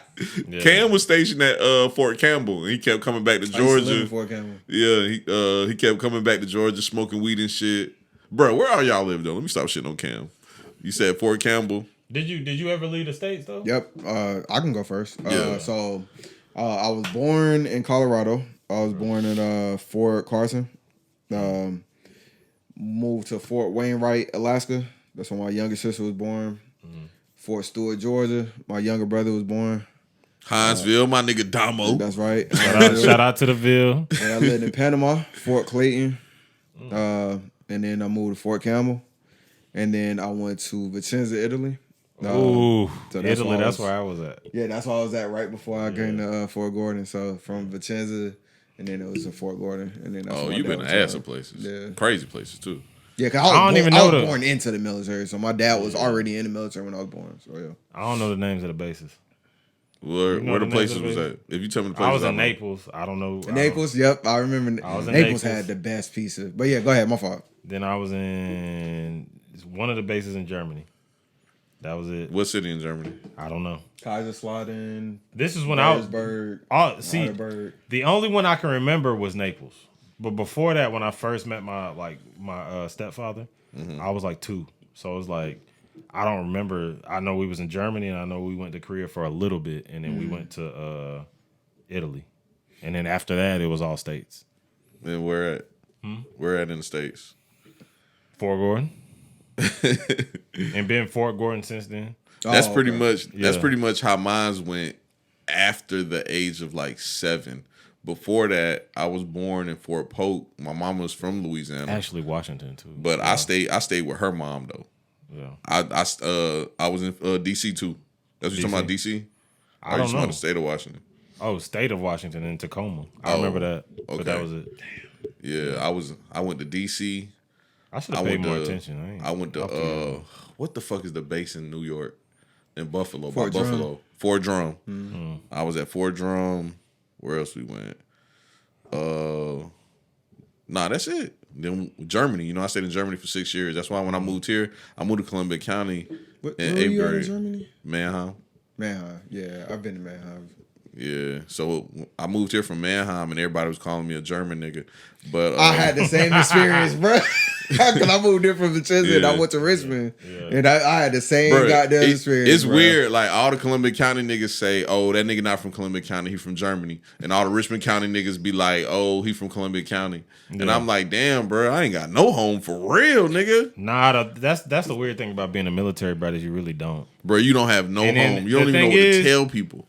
The thing is, as a military brat, for all y'all military brats might be coming up, fuck that. Who gives a fuck? Yeah. know what I'm saying? What do y'all 'Cause tell I'm- people when they ask y'all where y'all Oh, from? I tell them I have no home. I'm a military I brat. tell them I'm from Augusta. I say, Because I live. Oh, if I I'm lived in since I Augusta, was 8 if I'm years in old. Augusta and somebody asks me, I tell them I have no home. I'm a military brat. If I'm outside of Augusta, I say Augusta. So the way I explain it, I say that I'm kind of from everywhere. My dad was in the military, and then I'll kind of go into that. But I have spent my entire adult life in Georgia. So do with that what you will. If you want to say I'm from Georgia, then that's fine. I'm cool with that. I love Georgia. So Bro, I don't have you a are problem from with Georgia it. though. Yeah, Let's I be am. honest. And I accept that. Like, But I niggas love in Georgia gonna say you're not from Georgia. Yeah. and that's And- where it becomes weird. When And talk if you say you from it's Augusta, niggas gonna shit on you and be like, you one of them niggas that left Augusta, went to Atlanta, and act like you was from Atlanta. and I never say I'm from Atlanta. I've not one time in my entire life said I'm from Oh, Atlanta. every nigga me and Big As King a went to matter of school fact, with. if you go on my Uber profile, it actually says I'm from Augusta. Yeah. Yeah, so I don't have no problem Bro, claiming Augusta. I love Augusta. every nigga that me and Big King went to high school with that lives in Atlanta now says they're from Atlanta. It's real. Yeah. It's real. And honestly, That it shit ain't is even just gross. Augusta, bro. Anybody that moves to Atlanta, they take on that culture so headstrong that they like. I mean, I've seen people that I've lived there longer than they have, and you would let them tell it. They were damn near born and raised there. Oh yeah, the Atlanta culture is It's yeah. ridiculous, bro. But bro, the military lifestyle, bro, as a kid, is fun as a motherfucker. Oh, it's amazing, Absolutely. bro. I miss it so much. I love the Do military. you Bruh. ever have people like hit you up? From, Oh like, man, when I y'all grew up? I got so Yeah. many friends from when I was in the military. And that was a weird part to me, bro, because like when I was on social media, they would hit me up because like it was such an experience for all of us. Like, bro, growing up as Americans in a foreign land is like, especially y'all are all so close knit. It's like a unique experience, bro. It's like y'all really family. That's what I be saying, bro. Y'all are really a family, fact. dog. Like It's a fact. it's all the goddamn sergeants be having cookouts and shit, and goddamn you be playing with they kids, and you know what I'm saying, and like you grow these relationships. It's like family. You know what I'm saying? Living on a military base now, it's like I don't think it's as what it used to be because now it's like the military is kind of like downsized a lot. A lot of bases are closing down. Yeah. A lot of military people are living off base. You know what I'm saying? Mannheim closed down. The base I stayed in Germany. Yeah, that's closed what I'm down. saying. A lot of It's people. it's a refugee camp now, Yeah, a lot of people living which off is weird. base. 2022, I'm talking about a refugee camp. Yeah, What? Yeah, but we lived in the golden era of like military brats. Like, I think I had to agree with that. Honestly, bro, I remember it was one day I was at Damo crib and I had just started my podcast, and one of my homeboys from Germany, his parents got a house around the corner from my mama house. So, you know, we had connected. We was kicking it out like, I want you on my pod and shit. He was in the NFL. So I want you on my pod. And he came to the house. This nigga big as a motherfucker. This nigga's huge. And Damo and them was like, Slim, where the fuck did you get this big ass nigga from? And I was like, we lived in Germany. And, you know, that nigga was just talking about like, you know, bro, being a military kid is like living a fucking quadruple life. So like he was talking about me like I was this hooping ass nigga. You know, all my friends know me as this drug dealing ass nigga. But he's like, yeah, bro, remember when goddamn we won a championship, you was crying and shit? I'm like, hell yeah, da-da-da-da. And them niggas like, remember that time you dropped all them points, nigga, da-da-da. And them niggas like, I mean, that nigga can hoop, but goddamn, nigga. I'm like, no, nigga, I used to hoop, nigga. Like, for real, nigga. But, bro, being on the military base, I remember, bro, this nigga moved to Germany, the same nigga I'm talking about, and he was like the first nigga fucking, bro. So, like, nigga, girls used to chase me home from school, but I was scared to fuck. Yeah. And goddamn, my mom, she never would let me have sleepovers or sleep over people's houses. And then she let me have a sleepover one day, and this nigga was like, oh, we going to get some pussy. And he don't know still to this day. I didn't fuck. I pretended like I did. I was scared as fuck. Yeah. But that nigga was in that bitch fucking. I was like, bro, this nigga head ass.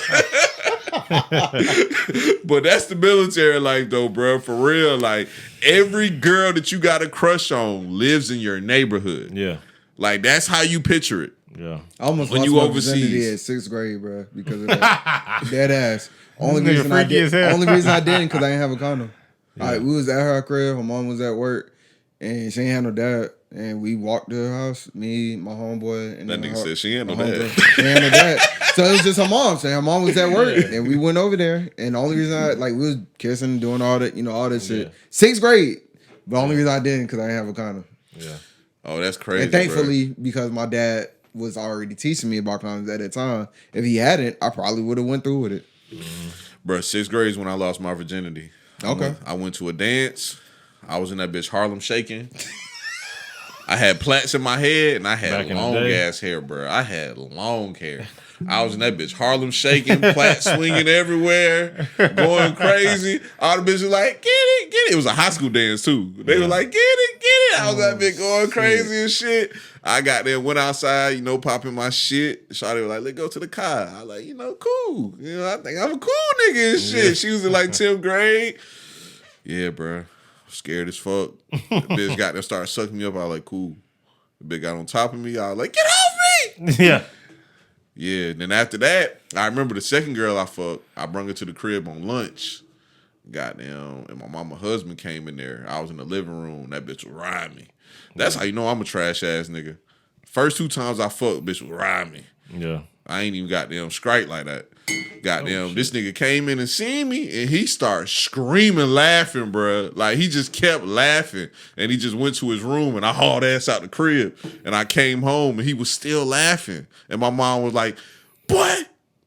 And I was sad. Like, my mom was, like, crying, bro. She was like, not my baby! Nah, they don't like that. They don't like that. Yeah, bro. My mom, like, you know, I'm the golden child. My mom, like, not my baby. Not my baby. You want to know how I got caught? Oh my God, if she listening to this shit, about to be funny. Shawty had letters that we was like writing back and forth. And some of the letters used to, you know, be kind of wild. You know what I'm saying? And her mom found the letters. I remember them days. See, kids listening, they don't remember that. They got the text and shit. Mm-hmm. Yeah, that's before all of that. Yeah. And her mom found the letters. So that's how she found out that we was fucking. And she gave the letters to my mom. So my mom picked me up from school. Like, you got something you need to tell me? Not particularly. Yeah, exactly. And then she started going about the letters. As soon as she said that, I was like, oh, I'm gonna go ahead and fess up. I already know what time it is. She know everything. Yeah, she was just like, you better have worn 2 condoms and all this other shit, man. She was going crazy. Yeah. Don't you hate letting your mama down like that? Yeah, it was a weird I know you moment. gotta piss, bro. I know you gotta piss. Oh yeah, yeah. Oh, what you was about to say? Oh, no, I was about to say some other shit. Oh, go ahead. But yeah, you trying to piss? Nah, come on, let's piss. Right. My shit about to blow up. But yeah, Stan, what you said while we was on the piss break about some military kids don't like being military kids? You know, it's interesting, man. What I've noticed is that you got some military kids who fully embrace the military lifestyle and like just all the experiences and stuff that they had, and then you have some that almost resent it, almost like they wanted to grow up in the hood and being more hood. Listen, man. Listen, I'm just telling you, typically most military kids is kind of urban. Typically, though. Yeah, and I mean, to be honest, a lot of the people went to the military because they grew up in the hood and they wanted that. They seen that was their way out, and they family members still in the hood. Yeah, so that's why they act like that. Yeah. But I think it's kind of weird. It's a weird dynamic because of the fact that they didn't grow up that way, especially the ones that were like born and raised into the military, but they still kind of try to keep those roots. And I mean, it's not necessarily a bad thing in forgetting where you come from. At the same time, if that's not necessarily your experience, then why are you trying to present it as it being your experience? You know what I'm saying? That's why I don't try to act hood, because I didn't grow up in the hood. Yes, I have cousins and stuff that's in the hood. Yes, when I go home to visit and I visit my grandparents and stuff like that, yeah. But I didn't grow up in the hood, so I'm not gonna act like we all kind of we all kind of come from that type of situation where it's like our parents. I talk to Slim about this all the time. Like our parents was the ones who chose to leave the hood, and the only out was the military. Back then, at least for black people. Especially if you had kids prior to going into the military. So like, they could have chose to stay, but I'm so glad my mama decided to, let's move to Tacoma, Washington, or whatever. She met my father, and we was in the military ever since then. I grew up, my whole high school, middle school, elementary school, I was a military kid. So it's like, that formed me into the man I am now. You know what I'm saying? That's why I am the way I am now. Can I tell you something that's interesting? I do a lot of introspection. Mm-hmm. I kind of sometimes battle with myself because I kind of feel like I've developed some sort of God complex, as if unfortunately, when I do go around some of my family members, I do feel like I'm better than them. I'm just be honest. That's that Big King shit. I'm not trying, it's not intentional. It's not but like the range of conversation is not the same. Yeah. Like you have certain conversations. Oh, when you say that, yeah, I'm gonna keep it a buck with you. Yeah. Like it's funny. A couple weeks ago, I forgot who I was talking to, but I was just telling them. No, I think I was talking to you, Big King. What? We was talking about Carter was pretending like he knows Japanese. You don't remember that? When he was pretending like he knew Japanese, and I was like, bro, you don't know Japanese, cut it out. And he was like, yeah, I kind of do. And I was like, you should learn that shit for real, because you be watching all this damn anime. You might as well learn it. Yeah. And Katie was like, nah, that shit's gonna be hard for him. I said, nah, that nigga's a kid. Like, yeah, he can learn that shit quick. Yeah. I told her, I was like, German was, I picked that shit up like it was nothing. But as a high schooler trying to learn Spanish, shit was the hardest thing in the world to me. Yeah. And I remember talking to people like in the past, like I tell them like, yeah, I still know German a little bit. I can't speak it like I can speak it as an elementary schooler, but I still can like count, of course. I can have a conversation, like find out where we need to go or shit like that. And they always be like, Cap. I be like, bro, I can count to 100 right now. Like it's easy as fuck. Yeah. But for some reason, my head ass friends don't believe I know how to do that. Like I remember I had to do it one time when them niggas was like, bro, I thought you were capping. Yeah, bro. I feel like being a military kid gives you the best.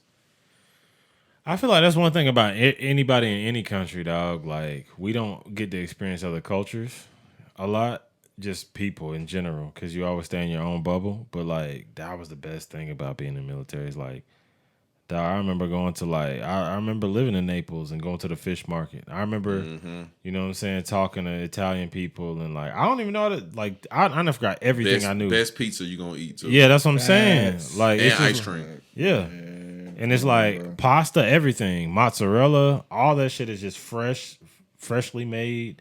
Like, it's just like, you don't understand, like, you understand how rich other cultures are until you go experience that shit. Like, just how when you was in Germany or whatever the fuck. You know what I'm saying? It's like, that shit's crazy that we don't. I feel like everybody should have that experience. I don't know what I don't know how to provide it, but like, y'all know what the coolest thing was I seen when I lived overseas? what? The Greek cathedrals. Yeah, The Catholic churches was cool too. yeah. But the cathedrals, like in Athens, we went to Athens. I was in this what's it called? The damn higher education programs. It was called TAG over there, Talented and Gifted. And every month we went on a trip somewhere. And one month we went to Athens and we went to, the Colosseums. And bro, like the blood was still on the walls. It's like you can feel the spirits in that motherfucker. And I was just like, damn, I'm just looking around like, damn, this nigga literally was cutting niggas' heads off right here, nigga. Like this shit crazy. And them Catholic churches are scary over there though, bro.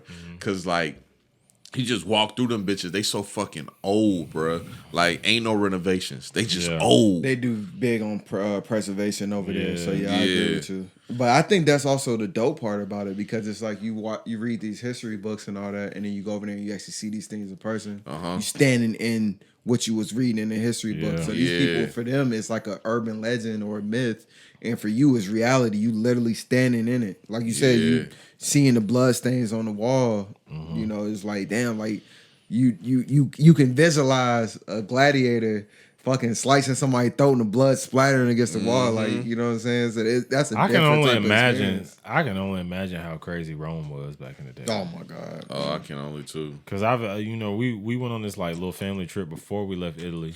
Not little, it was actually a big family trip. We went to Rome. Rome is dope. We went to Pisa. We went to Venice. Venice is super dope. We went to fucking we went to go see the Sistine Chapel, Michelangelo or whatever the fuck painted. I was like, bro, because I ain't gonna lie, and I didn't even realize at the time. I was like, this boring ass trip. But goddamn, ain't it crazy how you think that as a kid? And I didn't realize until I got old. I was a nerd though. I ain't gonna lie. I didn't even realize till I got old. I was like, bro, I just seen the Sistine Chapel. I just seen the Vatican. That's exactly what I was just saying. Yeah, man. I'm like, bro, I just seen the fucking. You don't appreciate Colosseum. when you a kid, but when you grow up, you like, damn, I should have been paying attention. Because it was times I was like that too. But when I hit like 4th grade, I started really paying attention. Like, bro, the best trip I went on, bro, and this shit probably had ass, but bro, we went to the city in Germany called Kokum. And Kokum is, I think it means, I forgot what it means, but in English it translates to the city that floods. Yeah. So every 4 years, it floods like the whole city. Yeah. So niggas got to get the fuck out of there. But it's a great ass city with all kind of historical shit, and like you can literally, they have marks where it floods every 4 years. Yeah. So you can see where it floods and shit. And like you just looking around and you like, this shit really be underwater? Yeah. Like what the fuck? And it's just weird as hell. But I think the reason why it was my favorite trip is because like just how it was structured. Like we all stayed in one room, boys and girls, and the parents stayed in one room. And like the little hotel we stayed in, which wasn't a hotel, I don't know what the fuck it was. All the parents would go to the bottom to the bar and just stay there all night, and we'll be upstairs getting wild as fuck. That's why it's my favorite trip, but it shouldn't be. Yeah, it's an interesting. So I wonder how many casualties. Not to go on a deep dive, but I wonder how many casualties they have whenever they have the flood. Probably a lot, bro. That's crazy.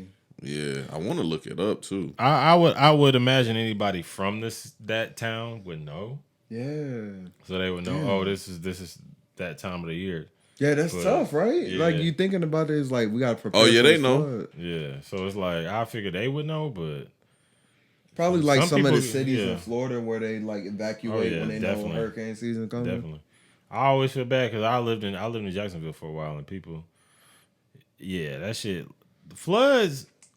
You don't even realize it's a flood until it's a flood, nigga. It's over with already. There's nothing you can do about it too. Yeah, it ain't nothing. That shit is over with. You know what I'm saying? Like water in itself is such an interesting element because it could be the lightest thing and it can also be the most destructive thing. Oh yeah, definitely. And it really just depends on the volume of it. You know what I'm saying? And the force of it. Like it's insane. You know, like damn, man. Bro, the biggest thing I learned though, in closing with this military topic, the biggest thing that I learned was how other countries deal with racism compared to the United States. Yeah. When you go to Germany, there's no sign of Hitler whatsoever. So I went from a country where and it's crazy. I don't know if y'all had pen pals. Y'all had pen pals when y'all sit over there? I did. Okay. I don't remember who mine was though, but Bro, I was the only kid that had a girl pen pal. I had a girl pen pal too. Yeah, my teacher was like, "Yeah, we don't have enough boys, so I'm gonna give you a girl, and you know, I trust you." Da da da da. And it's crazy because like all my homeboys bring their pen pals to my house, and there was a game that came that came out at the time on PlayStation. PlayStation that just came out. yeah. It was a game that came out with like these bears and other animals, but they was like these fighting werewolf motherfuckers. Yeah, that shit was fire, that shit had just came out. Yeah. We was playing that shit, and the girl came. My girl pen pal came with her best friend. So the girl whose pen pal that was came too, and they, you know, it was just all four of them, and they was just looking like, the fuck is these stupid ass boys doing? And I was just like, yeah, you know, like I took her outside, put her on my bike. She was on my pegs. I was like, yeah, I had seen a bike I wanted. I was like, yeah, I'm about to swap this bitch out. And she was like, what? She was like, y'all live stupid as hell over here. Like, she was just looking at me like, what the fuck? I went to the gazebo and shit, and I was looking at the older kids, and I was like, yeah, man, I can't wait to get a gold chain like him. Yeah. And she was just looking at me like, the fuck? So I'm thinking like, because I'm thinking she like a poor-ass German, you know what I'm saying? Bruh, when it was my turn to go to her house, bruh, she lived great as hell, bruh. Like, they went to private school. They go to school year round. Her dad spoke English. We had pizza. He was like, how do you say this? And I was like, oh, it's a mushroom. He was like, oh, okay. And he had a conversation with me. He was like, how's America? And I was like, it's cool. He was like, no, like, how is America, though? Yeah. He was like here, you know, you won't find a swastika nowhere. There's no signs of Hitler, any of that. He was like, how's America? And I was like, you know, I'm a kid at the time, and I ain't lived in America since like first grade. Yeah. But I'm thinking like, well, my mom took me to South Carolina, and this is guy named Robert Lee. And this nigga statues everywhere. And apparently he's like this real big, you know, war guy that was just cutting niggas' heads off, literally. I'm talking like this to this man. And he's like, really? And it's just statues of him everywhere? I was like, yeah, bro. Them shits is everywhere. Like, I've seen this nigga statue 3 times. You don't even realize it until you start explaining it to somebody from a different culture. And he was just talking to me, and he was like, bro, because I didn't get it as a kid. I didn't get, that was normal to me. Yeah. Like, and he asked me, he said, have you ever seen a statue of Hitler? And I said, no. He said, so why do you think this guy you just told me, because he didn't know who the guy was. He looked him up. He was like, so why do you think there's statues everywhere of this guy where y'all from, but we don't have statues of Hitler? That shit fucked my head up. That's a good question. Nigga, we got Nazis in America. Yeah. You know? America's a wild place. Yeah. America is just a fucking wild place. But, bro, other countries look at us like we like fucking wild animals. Like, we're them niggas. Remember, and I know both y'all niggas are big Game of Thrones fans. Remember the Wildlings? Yep. That's exactly how they view us. We are the wildling. They wouldn't be wrong. They wouldn't be wrong. Yeah, we are the wildling. It's sick over here. It really is. It really is, man. Bruh. But most of this is just mental health, and people, we don't look at each other like a family in America, bro. No, like, I mean, we not, because ain't none of us from here. We are a family, though. We a big ass melting pot, and one thing I want too much time has went by. We should be able to all coexist. Well, unfortunately, America has breeded this culture of individuality, so that's where we at now. And that's why you have stuff with this gender war where people feel like they don't need each other or not even need each other. They don't even want each other at this point. Yeah. What's y'all niggas' pronouns? He, him. Grown ass man. What you was about to say, Big King? But actually I had, when you work in like corporate America, now they have that in their tags and their signatures and their emails. Yeah, we talk about it on the pod. Oh I know. God. I keep cracking that same corny joke, bro. I can't help it because that shit is funny, bro. You caught me off guard. I ain't gonna lie. When you said, I was like, what? Yeah. Bro, I can't help it. That shit is just too funny to me. Like, nigga, my pronoun, nigga. I don't give a fuck what you call me, nigga. Yeah. Like, this nigga Big King texted me the other day talking about some, Yeah, I'm not calling niggas they nicknames no more. I said, nigga, I don't give a fuck what you call me, nigga. Hey, nigga, I ain't got to answer to that shit. I ain't gonna lie, I'm over that shit though, bro. I'm tired of telling people. I'll be like, yeah. They be like, oh, your friend, what's his name? I'll be like, his name is Slim. And they be like, Slim? I'll be like, yeah, his name is Slim. They be like, no, what's his name? Oh, you wanna call me Rodney? Rodney, yes. You and call then me who the fuck you want to. And then I'd be like, yeah, my homeboy Slim and Blue. And they'd be like, don't call Blue. that nigga John Tavius. John Tavius. Nah, that nigga mama. That's his real name. I'm not talking about nobody mamas. But John Tavius is wild. That's bro. why you just say I want to name him John, but I want to put some wild shit on the end of it. I want to put some wild shit on that bitch. You know what I recently found out? I actually met Blue a long time ago. Everybody says that and they don't know. I went to Richmond. Oh, you went? Yeah. Oh, you went to Richmond. So he used to you know the head ass Blue. Oh yeah, I know because he used to hang with like Tavares and Brandon Vreem, right? Yeah, that's the nigga, the light skinned nigga with the long dreads. No, I don't think he got dreads. He got short cut. Tavares do, and then Brandon, he was the football player. Oh, okay. He's dark skinned, kind of tall. The receiver? I guess so. I only went to Richmond for a year, so. Oh, okay. But yeah, I somebody was telling me because I was talking about to apply to them, and they was telling me about Blue, and they was like, yeah, Blue used to hang out with them. I was like, oh, for real? And at the time, I didn't really know anybody, so it's just like seeing another person. But it's funny, like now listening to the pod, and then it's like, oh damn, like I actually like ran across Buddy at some point, but he probably don't know that. But you know what I'm saying? That's what Blue would say if he was here right now. Hey, damn, I ain't gonna lie. I got this. I did want to talk about this, but yeah, let's go, I didn't want to talk about it right now, but we here now. So, right. And I gotta say this. Okay. I came to Damo job yesterday, and everybody said Drake's album sucks. Mm-hmm. Oh, it was an R&B motherfucker, bro. It ain't even that. I'm gonna get y'all takes. I'm gonna get y'all takes, bro. Everybody said it sucked. Walked in the Damo job, and that nigga was doing the spinner Rooney. That nigga was jigging. He said, "This nigga hardest tape ever, nigga. This bitch hard." I said, "Bro, Buddy can piss in a cup and you will drink it." Yeah. And he said, "Depend what it taste like." And that bit was just moving and grooving. Yeah. And Blue was like, "See, let me remind y'all. Blue talks about shit he doesn't know about." Yeah. Blue said, "See, when rappers get older, they just start making bap shit, unless it's Wayne and Jay-Z." I said, "Blue, name me 3 Jay-Z projects." That nigga said, "Oh, The Blueprint and the Carter 3. Boy.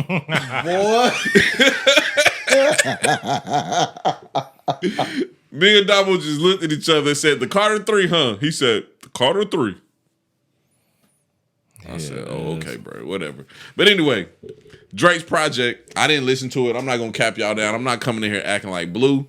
I am the Drake hater. Steph Curry had just won the championship. We'll get to that later. I was mad as fuck because Quay was clapping the whole time. I said, if this nigga clap one more time, I'm leaving. That nigga clapped again. I fucking left in the middle of the third quarter. Went home and went to sleep. How was Drake's project? I'll be honest. You listen to it? Yeah, you go first. I mean, it's like some like dance hall-y R&B. It's a dance album, right? Yeah, it's like one of them like, just hold on, we're going home type of album. I fucking hate that song because that nigga said. You want to know what's crazy? I actually like that song. Yeah, I love that song. I still don't like this. Y'all niggas love that lame. song, but y'all niggas lame. I feel that. A whole album of it is just a lot. And then I came to the conclusion that all these niggas is dropping their trashiest albums of all time in this year. I figured it out. Oh, wait. Let's slow down with that. Like, whoa. You said you like Kendrick shit. Kendrick dropped this year. It was all right. No. Oh, nah. You was bumping that shit when I came to your crib when that shit dropped. Oh, man. You was bumping that shit. You liked it? I loved it.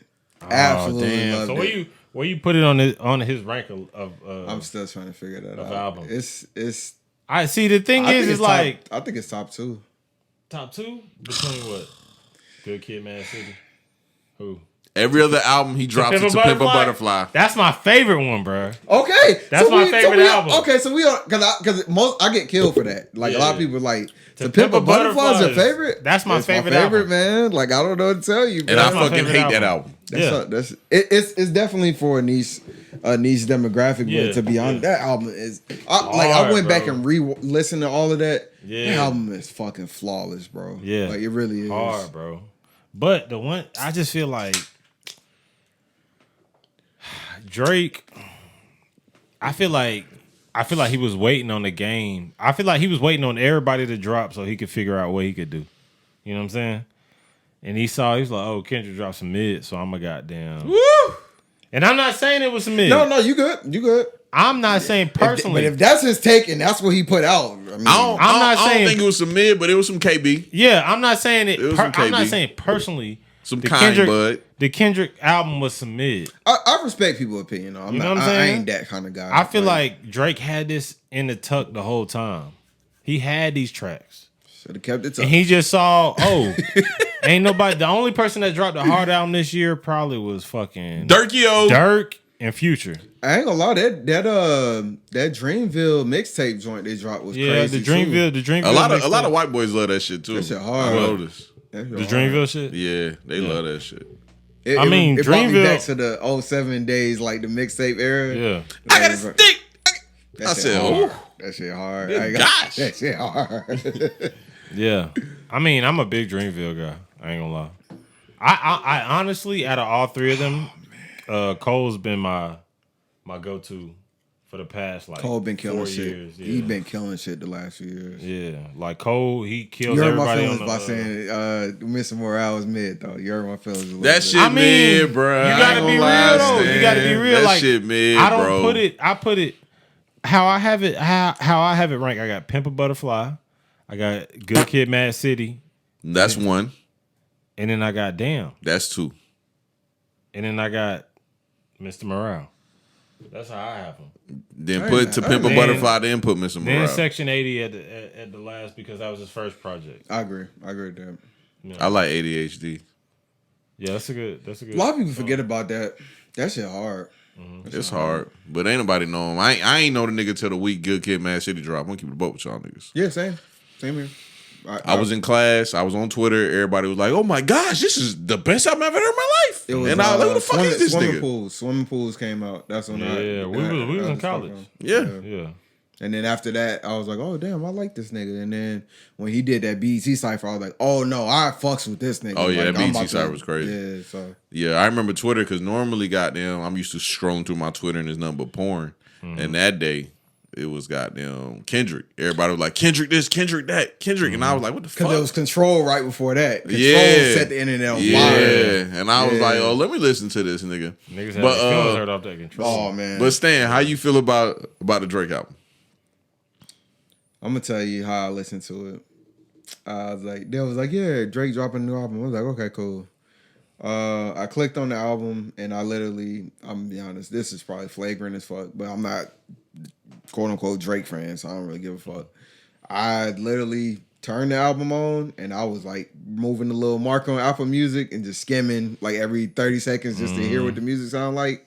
And I probably did that all the way up to the 21 Savage track. Exactly. After that, I turned it off. And I liked his verse on that 21 Savage track. Yeah, that song is dope. The rest of the album, the Jimmy Cooks track was the only hard track on that. I threw the rest of the album away. I was like, yeah. I'm gonna be honest. Oh damn! I just capped and said I didn't listen to it, huh?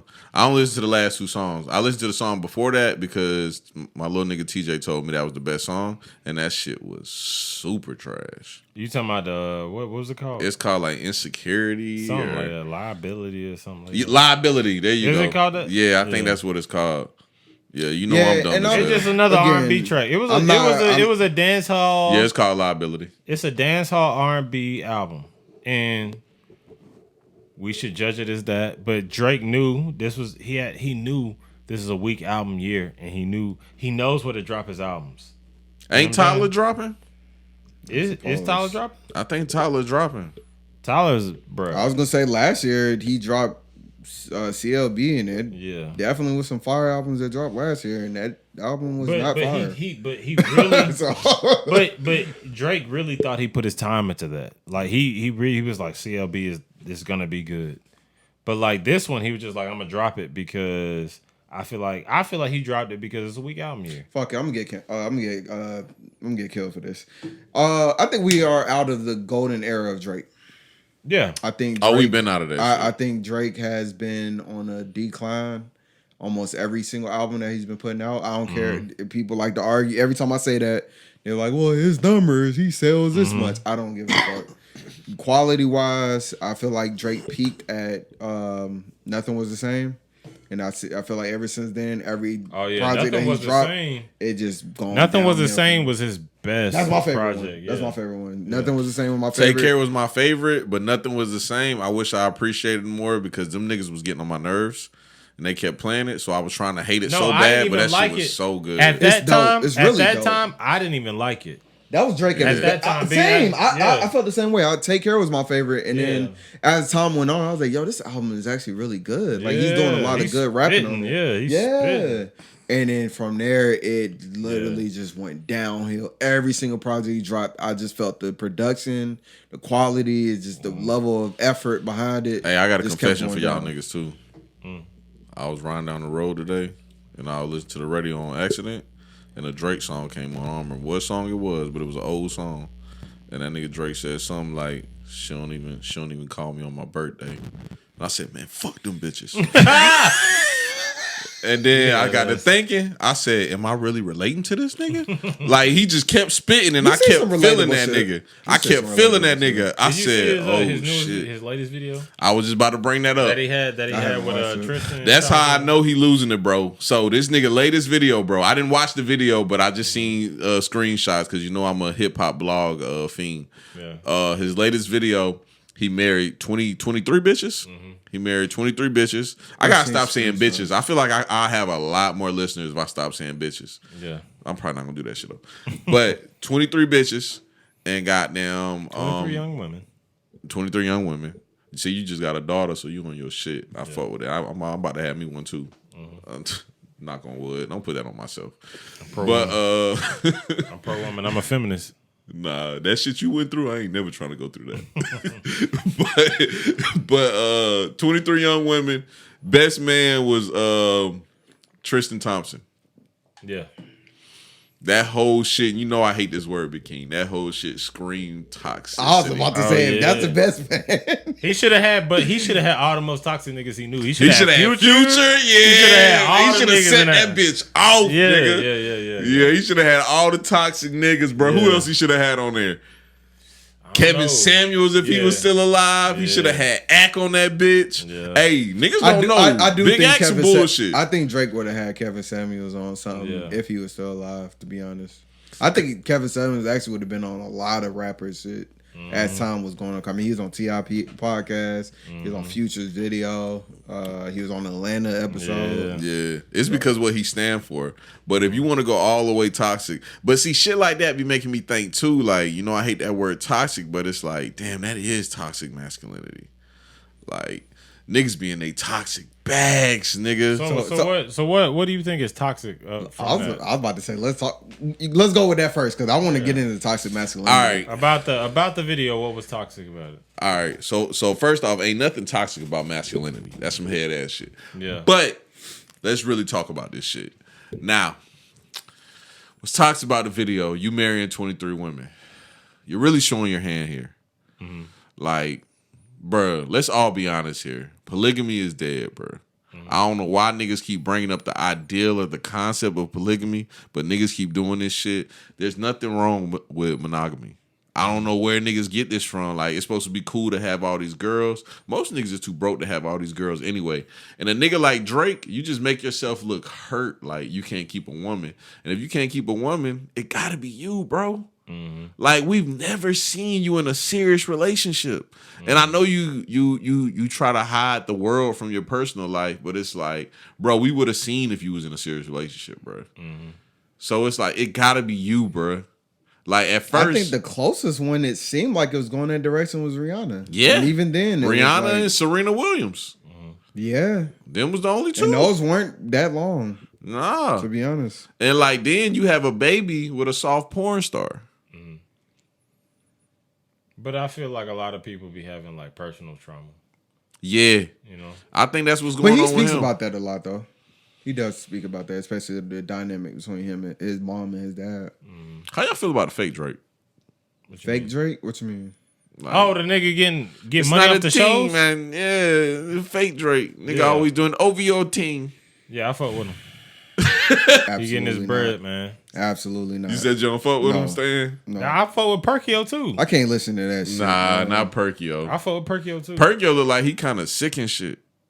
Yeah, he just skinny and goddamn. I'm not a Drake hater. I have a lot of songs that I like from Drake, but it's a lot of fucking corny shit he does too, though. And that's why I could never really put him like one of my top people. Like my top two is Kendrick and Jay-Z. I'll ask this though: do black people have an issue accepting people who are mixed race as top tier rappers? No, because I fucked with J. Cole. J. Cole's probably in my top 5, and That's what I'm saying. Is like I feel like J. Cole doesn't look like a mixed race person. I don't even view Drake as like mixed race until you say it. Yeah. No, he's definitely mixed race. But Yeah, he's he is. But like, honest. I don't think about it until somebody points it But out. do you think us as a community, you don't think we have a problem with like accepting like, oh, this person's mixed race and they goddamn. I don't think so. So when you say community, are you just talking about overall black community? I probably would say yeah. But growing up in the military, I don't think that's our experience. Yeah. I'll say this because around so many honestly, cultures. let's be real. I don't think most people think we count. I'm gonna be honest. Let's just listen to the streets. Fair. Do you think the streets have an issue with mixed race rappers being the top tier rappers? Like, do you think they have a problem? Man, I'm gonna be honest can with see you. that. These niggas love Drake. You think so? That is a good bro. point Yeah. too, though. These That's a good niggas point. love Drake, bro. Yeah. Like these street niggas be bumping that shit. That's true. Like it be the most streetest nigga you ever met in your life, and that nigga will be bumping Drake and talking about it word for word and telling you how it relate to his life, and you be like, bro, I didn't even know you go through that. I didn't know you and your baby mama argue every day. This Yeah. is crazy to me. Yeah. That's a good point. Slim They is love that nigga, bro. Slim is right. What about Cole? I heard a lot of people that say that Cole is boring, personally. Yeah, I think Cole falls under the same line as like Kendrick. Like, so music changes over time, right? So like Kendrick can come out with the best rap album of all times right now, and it's not going to translate well because the phase we're in right now is like either dance music or like super drill music. Like that's what people want to hear. That rapidy rap shit, it's a certain crowd and a certain area for that shit. But like the masses ain't really like gravitating towards that. People is really into like Bruno Mars, like Anderson .Paak. Like folks want to hear that type of shit. Folks ain't trying to hear no rapidy rap shit. But that's why if you talk to the common person, they put Good Kid, Mad City as if their number one album of Kendrick's album, and for that reason, It was a lot of hip hop heads then. Yeah. But it was a lot more. I ain't gonna say poppy because none of his albums are poppy. But if you had to put one of a more commercialized kind of album, that would probably be it. Because you got like Swimming Pools and Don't Kill My Vibe and all that. Where the other albums, they're kind of more deeper level kind of rap music. It's not really the shit that you're gonna play in the club. Bro, the or hip play hop in the trend party or goes something. the same direction as the sneaker trend. What They you mean? both move in the same directions, bro. Like when one start getting popular is when goddamn pop music starts getting popular. Like before that, niggas, we was in the phase of, and it's crazy because I used to diss these type of people, but I miss that shit now. I miss the niggas that would go buy the new Jordans and wear them bitches to the club the same day, and everybody had the same shoes on in the club. I miss that shit, bro. I was clowning them niggas when they was doing it, but I miss that shit now. Cause now everybody in the club got the same 4-5 shoes on. It's either the fucking McDonald's ones or the fucking chrome and black ones or the fucking black toe ones. nigga, it's the same fucking shoes. And it's like, bro, what the fuck, bro? And that's how music goes. Music goes like we be in this hippity hop era, and then we just be in this trash ass era. Like one thing I want to tell you, Stan, this thing Big King randomly asked me a couple weeks ago, maybe a couple months ago. He was like, "You still be listening to that battle rap shit?" And I was like, I ain't like no big fan, but like I fuck with it, you know what I'm saying? I still listen to Stan, I fuck with Hitman Holla. That's my nigga, bro. I fuck with Hitman Holla. I love me a cocky, arrogant ass nigga. Conor McGregor. You know what I'm saying? I ain't gonna lie. When Steph was goddamn doing the sleep shit and he was hitting all the threes and shimmying, I love that shit. That's just my type shit. I agree. Floyd Mayweather. Yeah, Floyd. Yeah, I just love me a cocky, I'm arrogant ass nigga, bro. I'm the same way. So yeah, man, the battle rap shit. I was just like, I had to think about it. I was like, damn, this nigga Big King, right? Like, why the fuck do I like battle rap? And I was like, I think I just love hip hop. Then I started thinking about you and Maine. Like, nah, them niggas is super fans. Like, what got you in the battle rap stand? That's a good question. So to be honest, me and my older brother actually used to battle rap. For real? Yeah. Oh shit! I used to rap back in the day. You had gun bars and shit? Nah, not really. My nigga carry that bitch all the way 100. Hey, you weren't battle rapping if you ain't had the gun bars. You ain't had that one? You ain't had a 9 like Rondo? So that nigga used to watch you every battle. Stop lying, Stan. Oh no, I ain't battle rap on camera. Like we used to like literally. But so you saying he watched you every battle? You ain't never got them get one on him? Oh no, I used to kill niggas. I was just saying I didn't have gun literally bars. kill niggas in the raps though? No, I didn't. I didn't really do the gun bars thing. I mean, damn, Stan. like I That's don't know what the I guns. thought Like, I battle don't know the guns. But like I was but listening to the type of music I listen to, like I like Kendrick and them, like I'm more going kind of that lane. So maybe like a more like an old school like Loaded Lux. Like you didn't really hear Loaded Lux doing like gun bars when he was battle rapping, even in his earlier days. It kind of probably was more along the lines of that. You know what I'm saying? Okay. So, give us a sample. What kind of shit you was rapping about? I wish I could. Shit, I don't know, man. Saying some bullshit. Probably. I'll kill you, nigga, but not with the steel. Honestly, probably more of talking about like how I fuck a nigga bitch or something like that, like shit like that, like head ass shit. But the type of life I was living in, you know what I'm saying? So everything but the gun bars. Yeah, I didn't really do the gun bars like that, to be honest.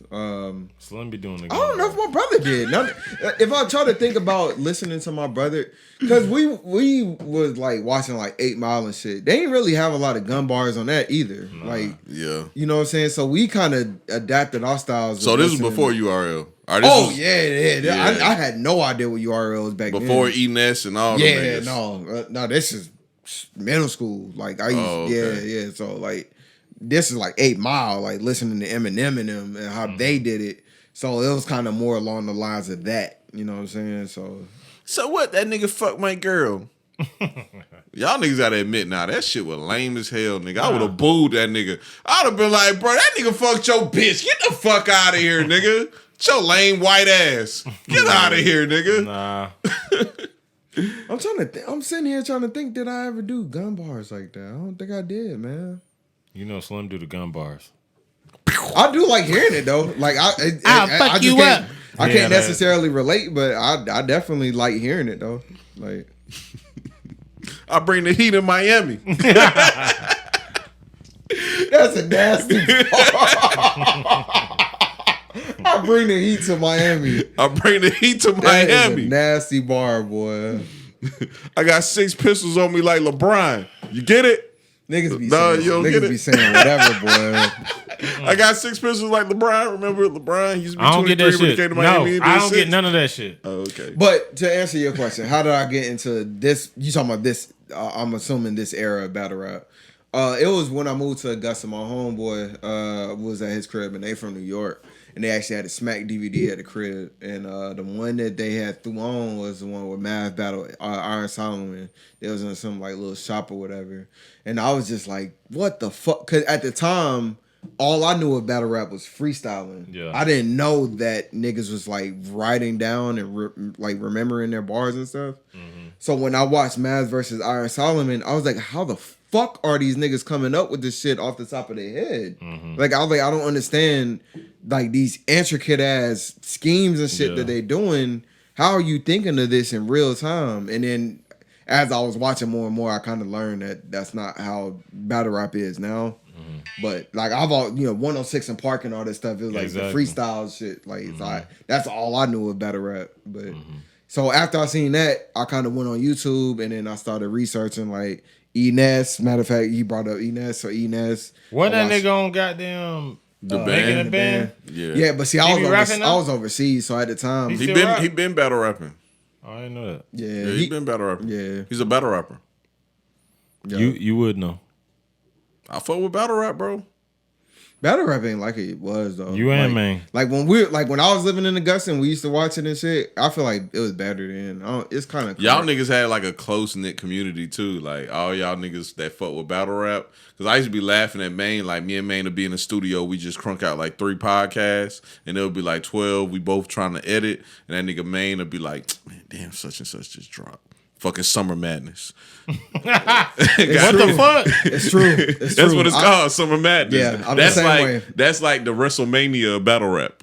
Honestly, battle rap is like almost damn near identical to wrestling. Yeah, it's the same shit. And that nigga click on that shit, he'll start playing that shit. And his favorite nigga is I was just watching this nigga in my room when you got them called me out the room, Big King. What's the nigga name? That black Sue Surf. Yep. Man will be like, that nigga spin. Like, that's Maine nigga, bro. Maine fuck tough. With Sue Surf, nigga. That's his favorite rapper. Like, he listens to that nigga's music, bro. I ain't gonna go that far, but yeah. Nah, he got dope music, though. I ain't saying that. I ain't gonna go that far. Hey, Maine a head ass nigga, though. Like, Maine, like, he like nothing but street shit. I just be like, bro, how you consume, like, how you a manager at your job making 6 figures, taking care of your little girls, and every day you just consume yourself with street shit in your headphones. Like, y'all don't never see, like, bro, let's be honest. Like, okay, my nigga Gunny, right? The nigga that taught me everything I know to this day. His wife thought I was slow. Because I always wore my headphones and I never said nothing. She was on point. Shut up, nigga. Because I wore my headphones and I never said nothing, right? So she thought I was slow. Like, when you see a nigga working, he got headphones in, he not saying nothing, he in his own world, he do look slow. Mm-hmm. And it's like, I always wonder, what's this nigga listening to? Like, what if you got them snatch the nigga headphones and put it in and this nigga listen to, I'm a Barbie girl in a Barbie world. That nigga a serial killer. Yeah. Like, who is this nigga? And it's like, man, you snatch this nigga headphones and he listening to, I came in with the AR. Free my nigga AR rap. Spray the whole block, nigga. Street sweeper. Yeah. Like, what the fuck is this, nigga? Like, nigga, you're a manager. Yeah, you a manager. Like, come on, bro. Chill, bro. That's chill. Hilarious. I ain't gonna lie. Nah, but that's why I see what Big King be talking about. Like, wow, this nigga's talking about this. All right, niggas been drinking and shit. I got Let's go. I got a topic. I was supposed to talk about this earlier, and I'm making a clip out of this. So y'all niggas be on y'all best behavior. I'm gonna give you the real. You know how it goes. I've been arguing with a lot of females. Okay. And I'm in my I hate niggas bag today. I'm not in my I hate females bag. Mm-hmm. This nigga DJ Academics, right? This nigga said they were trying to cancel this nigga. Cause this nigga said that ain't nothing different between a 17-year-old and a 21-year-old. And they were trying to cancel him. He went on his stream and he said, bro, at the time I said that shit, it was because this nigga Tiger, I think he said 24-year-old. At the time, Tiger was 24 and, you know, he red-shirted, goddamn shawty. She was 17, woody whoop. And I'm gonna keep it a buck with y'all niggas. I was arguing with females like, this is a topic that's only for men. Cause for some reason, women don't understand this. And y'all can give me this shit, y'all can give me that shit and call me a pedophile like they do. I'm gonna keep it a buck with you. Men are fucking animals. All men see is ass and titties. So if you see a fucking 17-year-old and you see ass and titties, you like, damn, that bitch mounted. Nah. And then she's like, oh, I'm 17. You like, damn, because society tells you that's wrong. So you like, damn. So it's like you have to figure out. Prior to the knowledge of the age, yeah, you do look at women as women. Yeah. If you look at a woman and she's 17 and she looks like she's 24, you just look at her. Because I ain't gonna lie. Bro, in middle school, when we was in middle school, when I first moved here, it was a girl in my grade. I don't want to say her. I don't want to say her name, but you're gonna know who I'm talking about. When I was in 8th grade, she had a big ass head and she was mounted up, nigga. And only me and her had the shoes in the school, so I know you know who I'm talking about. Bruh, this bitch looked like a grown ass woman. That definitely is a real thing. If a nigga fucked her and didn't know she was in 8th grade, I would completely understand. She looked grown as a motherfucker. That bitch had the red bottom jeans on with an ass to fill it with the G units. That bitch was mounted up. Yeah. I will say though, you can usually tell. Even if you just have a conversation, like you can usually tell somebody real young. And I think as an adult, it is your responsibility to kind of, when you're having that conversation, you kind of sense that you probably do need to ask. I would even go as far as asking, like, man, show me ID, bro. Like, this shit kind of crazy. But see, because you got to protect yourself at the end of the day. A nigga be wrong a lot though. Like, bro, I told you I was at Damo job the other day. Damo called over a little young scallywag, and she was mounted up. I'm gonna be honest with you niggas. But the only thing that threw me off was she had this big baggy ass tie-dye t-shirt, and she had these leggings, and she had these chucks, the snow boot chucks that Webb be wearing. And you know, it was hot as fuck. It was 102 degrees that day. She had these chucks strapped up tight as hell. This is cherry on top. She had a Mario go-kart backpack on. And I said, oh, this bitch gotta be, the most I would give her is 19. She gotta be 17. I asked this young lady how old she was. She said 24. Yeah. I mean, shit. Did she cap me down? Nah, that's why I got a fucking bitch right now. I think I personally this shit head ass. Yeah, I feel you. Bro, it's rough. It's definitely tough. Like, it's definitely tough, man. But you know, I mean, I had an experience like that, kind of similar. I was just like a couple of years ago. I went to this bar with some friends, and there was this girl, and I mean, she was fine. She was definitely fine. And I think she said she was about to be turning 20, and I was just like, ain't no way in hell. I'm in my 30s, and I'm about to talk to somebody 19. I just can't do it, bro. And she grown. She ain't even, like, underage, but I was just like, 19. So what's the lowest you'll go? Let's talk about this. Where you at right now in your life? We're not talking about societal standpoints. We're not talking about none of that shit. Where you at in your life right now, both of y'all? 24 probably the lowest, bro. 24. Why'd you pick 24 like Kobe? So 24. I'm in my battle rap mode. 24. You picked 24 like the Mamba head.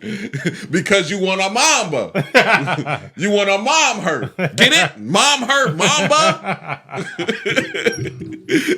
Mom hurt Mamba. You get it, Big King? That's what's going on. I fucking hate battle rap. You want to give her 8 kids. I fucking hate battle rap.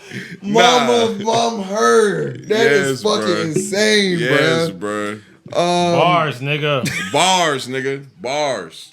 I be like, nigga, can we have a conversation, bro? Like, goddamn. Nigga, what's my slogan? I don't even know. Ball gang. Mom hurt. That's it, bro. man. Holla, my favorite battle rapper. Fucking Ball gang. Nigga, I get to shoot, nigga, and I let my brother come in. Man, y'all nigga, bro. Y'all gotta stop watching that shit. That shit like wrestling. No, bro.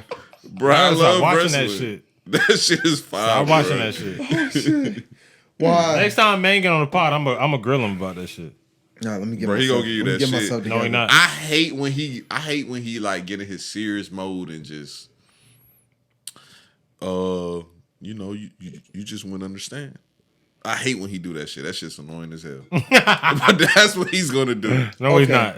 24. I don't care about none of that shit. I say 24, but I probably wouldn't even go that low, personally. For real? And that's only because of a mindset, a mind state thing. To feel good about making a decision to date somebody younger, probably 24 would be the youngest. And I'll say that is because if you want to go traditional college student, that's normally 18 to 22, right? If you just saying they went straight out of high school, graduated in 4 years. That's a great way to explain it too. And then they kind of live life a little bit from 22 to 24. So by 24, 25, they kind of starting getting into being a little bit more mature about life and understanding life in a different aspect of just having fun and just, you know what I'm saying? Yeah. Now, the reason I said that even then that might change now is because that's not necessarily the reality now. A lot of, just call it spade to spade. A lot of people in general, they don't really take life serious at all in their entire 20s. Not even just mid 20s or early 20s. They ain't taking life serious at all. And that kind of goes into that whole thing where they were complaining about the whole Lori Harvey and Michael B. Jordan thing. Because he's in his 30s and she's in her 20s. And they're like, oh, well, she's not at that point where she's taking life as serious as he is. So that's why she made the decision to walk away. And a lot of people were supporting that because, like, she in her 20s, she should be having fun right now. She ain't really better nigga than that, though. Better sit her ass down somewhere. But they don't understand that part of it, though. Yes. They don't understand that part of it. And I've had Future. Seeing how he did them. Listen. But to be honest, they was talking about it when they were talking to Leah on the other pod. Can you really blame her or blame any girl at that age when you have so many dudes in their DMs and throwing themselves at her and giving her all this attention? I ain't gonna lie, bro. And it's fake attention because, let's be honest, 90% of it is just niggas wanting to hit. But they don't necessarily see it that way. They literally see it as options. So they could have one nigga who's trying to take life serious and wanting to be serious with them. And then they have all these other options that's trying to holler at them. So they think they almost kind of put themselves above the guy that they with. They're like, oh, I can probably find better. But you really can't because a lot of these guys ain't taking you as serious as the guy that you currently with is taking you. I'll be 100% honest. Michael B jumping my DMs right now. Family and kids, I'm leaving them. I'm being with Michael B. Where is this going? This going somewhere else. I'm with that nigga though. Michael B. Hey, as long as let me be a top. Just let me be top. I got you, Michael B. I'm with you. I'm faithful. That's wild. What's the lowest age you can go? Probably like 32. 32? Nigga, you not even 32 yet. Yeah. Why? I don't like nobody my age. I'm not attracted to young bitches. I'm attracted to old bitches who got some shit going on. I ain't attracted to none of that young shit. So that's what it is for y'all, right? Bitch, though. I ain't gonna lie, this is a very mature conversation. Yeah. That's what it is. Yeah. It's the fact of somebody that cannot relate to what you got going on and that's not on the same status as you. Yeah, not even social status. Yeah, I was gonna say status probably not so much more. Not even status. Just where they're at in life. Like you couldn't be with somebody fresh out of college because you're not fresh out of college no more. So you couldn't morally support her looking for a job. Yeah, it'd be all kind of young. Well, have you ever had a conversation with somebody that's significantly younger than you, mind state wise and everything? All the time. It's annoying. It's like you're not this fucking stupid. Like, are you really this stupid? Do you feel like you was that dumb though? Probably. Yeah. Probably. And I could understand if somebody said they didn't want to date somebody that young. Yeah, probably. All right, so how y'all feel about seniors in high school having sex with freshmen in high school and seniors in college having sex with freshmen in college? College is different. Probably more acceptable with freshmen in college versus senior in college. So that's what people been arguing. They was like, I don't even give a fuck if it's that scenario. Nah, I don't know. Senior in high school and freshman in high school is kind of wild. Yeah, that's a big jump. That's a pretty big jump. Because senior in high school, they broaching. I mean, you got a lot of people who already either transitioning into adulthood age wise, or they getting damn near close to that. And you got these other people that's in ninth grade that literally just came out of middle school. Those are two totally different demographics, even though they go to the same school. They totally different demographics of thought, everything, experiences, the way they look at life. Everything is going to be completely different. So, and I say that as being somebody who was in ninth grade and was pulling girls that was 11th and 12th grade. So I get it, but it is kind of weird though, like looking back at it now. I I don't know, bro. I think the age thing is just something that we do socially. It is. America is not really. They're not really that big on age gap like other countries are. Yeah. Like age gap dating and stuff.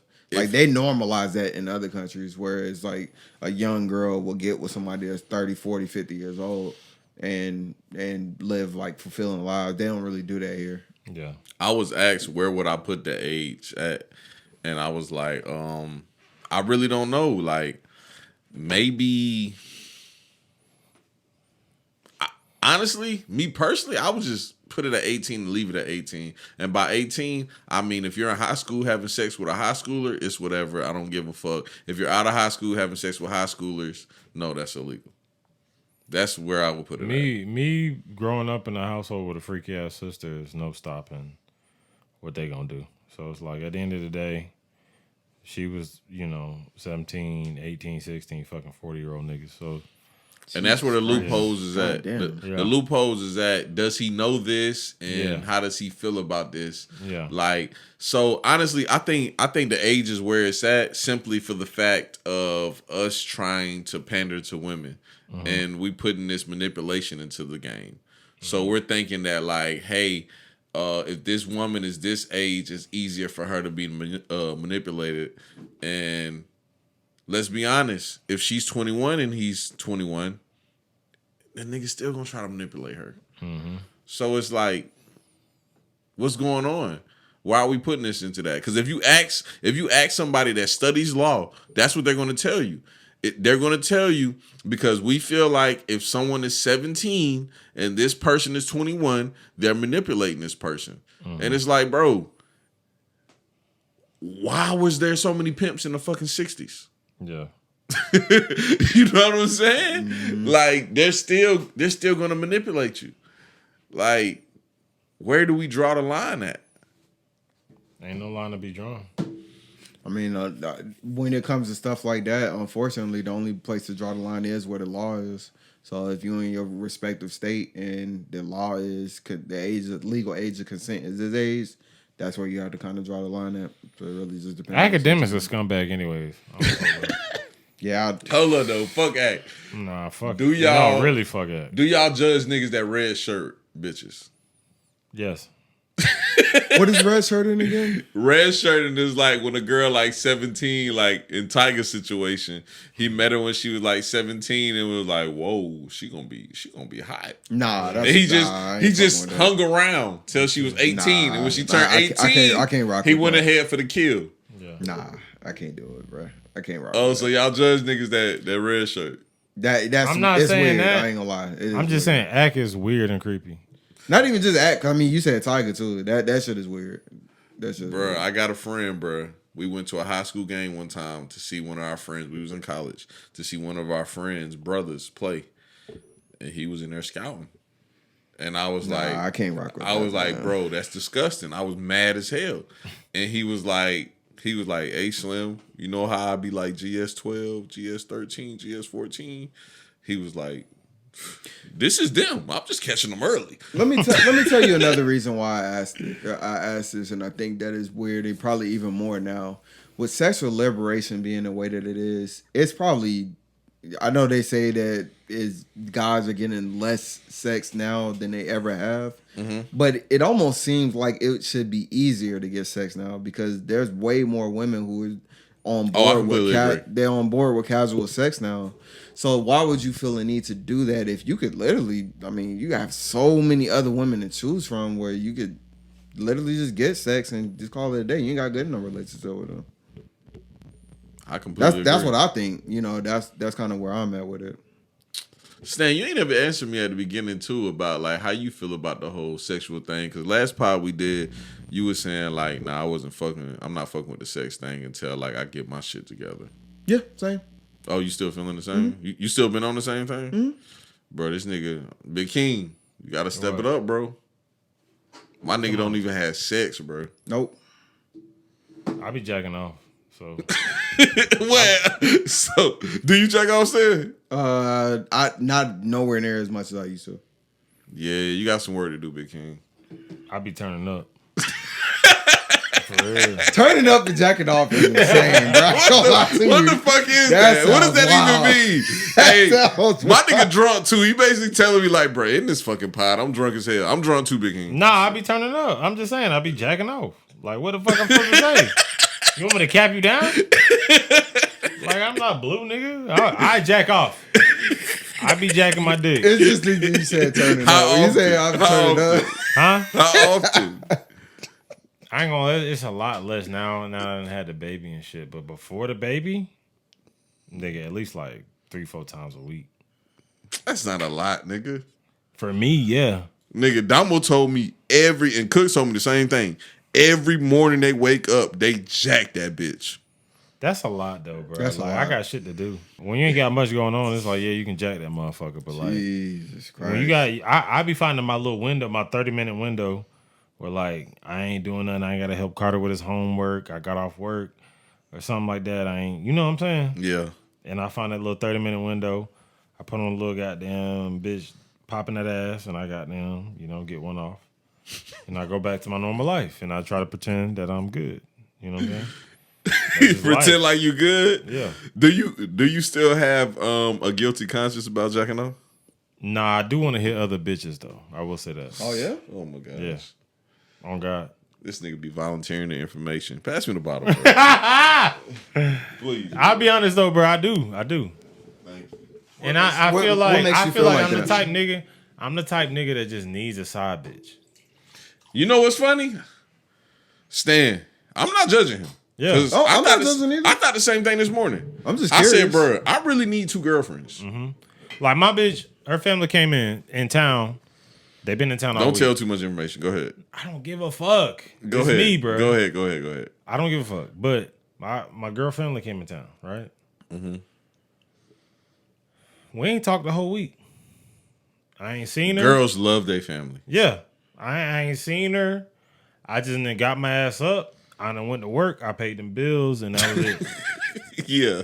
This is the time where I need I need to go hit my side bitch so I can goddamn get this shit off so I can be level for the rest of my week. I agree. And I just been like weird. You know what I'm saying? They don't understand that. They like, well, he's all right. I haven't seen him the whole week, and my family's here. They're buying me shit and they're doing shit for me and treat me like I'm a princess. And like, meanwhile, I'm in the room, got them going crazy. Like, what the fuck? Like, I need some ass type shit. You know what I'm saying? And it's like, you know what I'm saying, bro. You know what I'm saying. I know exactly what you're saying. I told you. Yeah. I felt it this morning. I was like, bro, I definitely need another girlfriend. I told her yesterday. I was like, man, bro, you just like my son. It's like having 2 kids. It's like you just like my son. Like you get around them, you love being spoiled, you love being pampered, you love when they always paying attention to you and got them dolling you up. Meanwhile, see, Big King, I'm like you, so yeah, that's okay for people to be like that, bro. it's okay. I know to us that's like, ew, you like attention. But nah, bro, it's okay for people to like attention. It's okay, but realize that you have a significant other. Oh, they don't give a fuck about us. You know, that's what I'm saying. Nigga, Father's Day is Sunday. Yeah, my Bro, bitch- you ain't seen I shit about guarantee no I wake up- Father's Day. I guarantee I wake up tomorrow. I don't have no presents. I don't have no nothing Nigga, of planned. course you're not about to. Yeah, it's been the past 10 Father's Days. Of course you're not. Like the most I ever got on the Father's Day was a shirt. Like, type shit. You better appreciate that motherfucker. Yeah, and I loved it. That's the part that's funny about it. It's like, I'm gonna get you this regular ass gift, and you better be jumping over hills for this shit. Like, Yeah. Hey, but y'all know America did this to us. Yeah. They took our dads away in the 90s, and now Father's Day is just not a big deal because they didn't allow dads to be present. oh man, I ain't trying to get on my super woke shit, but I mean, if this gender war and all this other shit ain't telling you something, they definitely devaluing the essence of a man. The man, the family, all of it. The family unit. They stripping all that away. Like women can't be the woman can't be the woman no more. They feel insecure if they take care of their kids. A woman feels less of a woman if she's staying at the house taking care of her kids. I am going to take it a step further. I have seen women who will. So okay, shit, fuck it, let's go all the way there. Yeah. Feminists are about women having a choice, right? Correct. I think there's a large contradiction in that, in where you see a lot of the feminist ideologies where they're actually criticizing women for making the choice to be more submissive or just a house moms or housewives or whatever. They're quote domesticated. And I think this is very interesting because it's like, well, if you guys are all about having a choice, then why doesn't their choice matter? But it doesn't align with the narrative that is trying to be pushed, where it's like, no, we don't want the narrative of I need to depend on a man or to be regulated as just this mom and wife. That's my primary thing, and everything else that I do in life is after that. No, with my accomplishments, what I go to school for, what I work and do, what I, saying, all of that about myself, that should be on the forefront, and everything else should be behind that. So when women are putting being a mom and being a wife as their number one, they're getting criticized for it.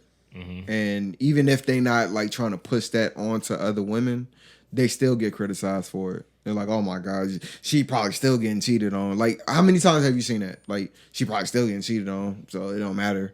And it's just like, they much rather have these toxic ass situations going on, because it almost is like confirmation bias, where it's like, well, I my narrative is men ain't shit. So anytime I see something where it aligns with that, then I can keep fueling that narrative that men ain't shit. Makes sense. Yeah, but I think something interesting I was just thinking about earlier is like, I remember when I had a situation, right? Me and a young lady was supposed to go on a trip somewhere, and she ended up not being able to go. There was no refund involved. And I begged this nigga Big King to go, and he was like, hell no. And I went to his crib anyway. He lived in Jacksonville. I went to his crib anyway. We went anyway. And everybody was like, why the hell you goddamn went on a vacation with Big King? That's why niggas need to go on vacation. We need to do that shit again, Big King. Like, men should be able to go on vacation with men. Yeah. And I'm going to be honest, even if we're in a relationship, we should be able to hit some hoes. I feel like the type of man I am.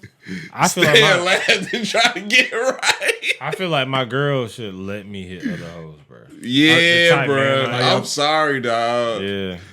How y'all feel about girls going girl trips doing the same thing?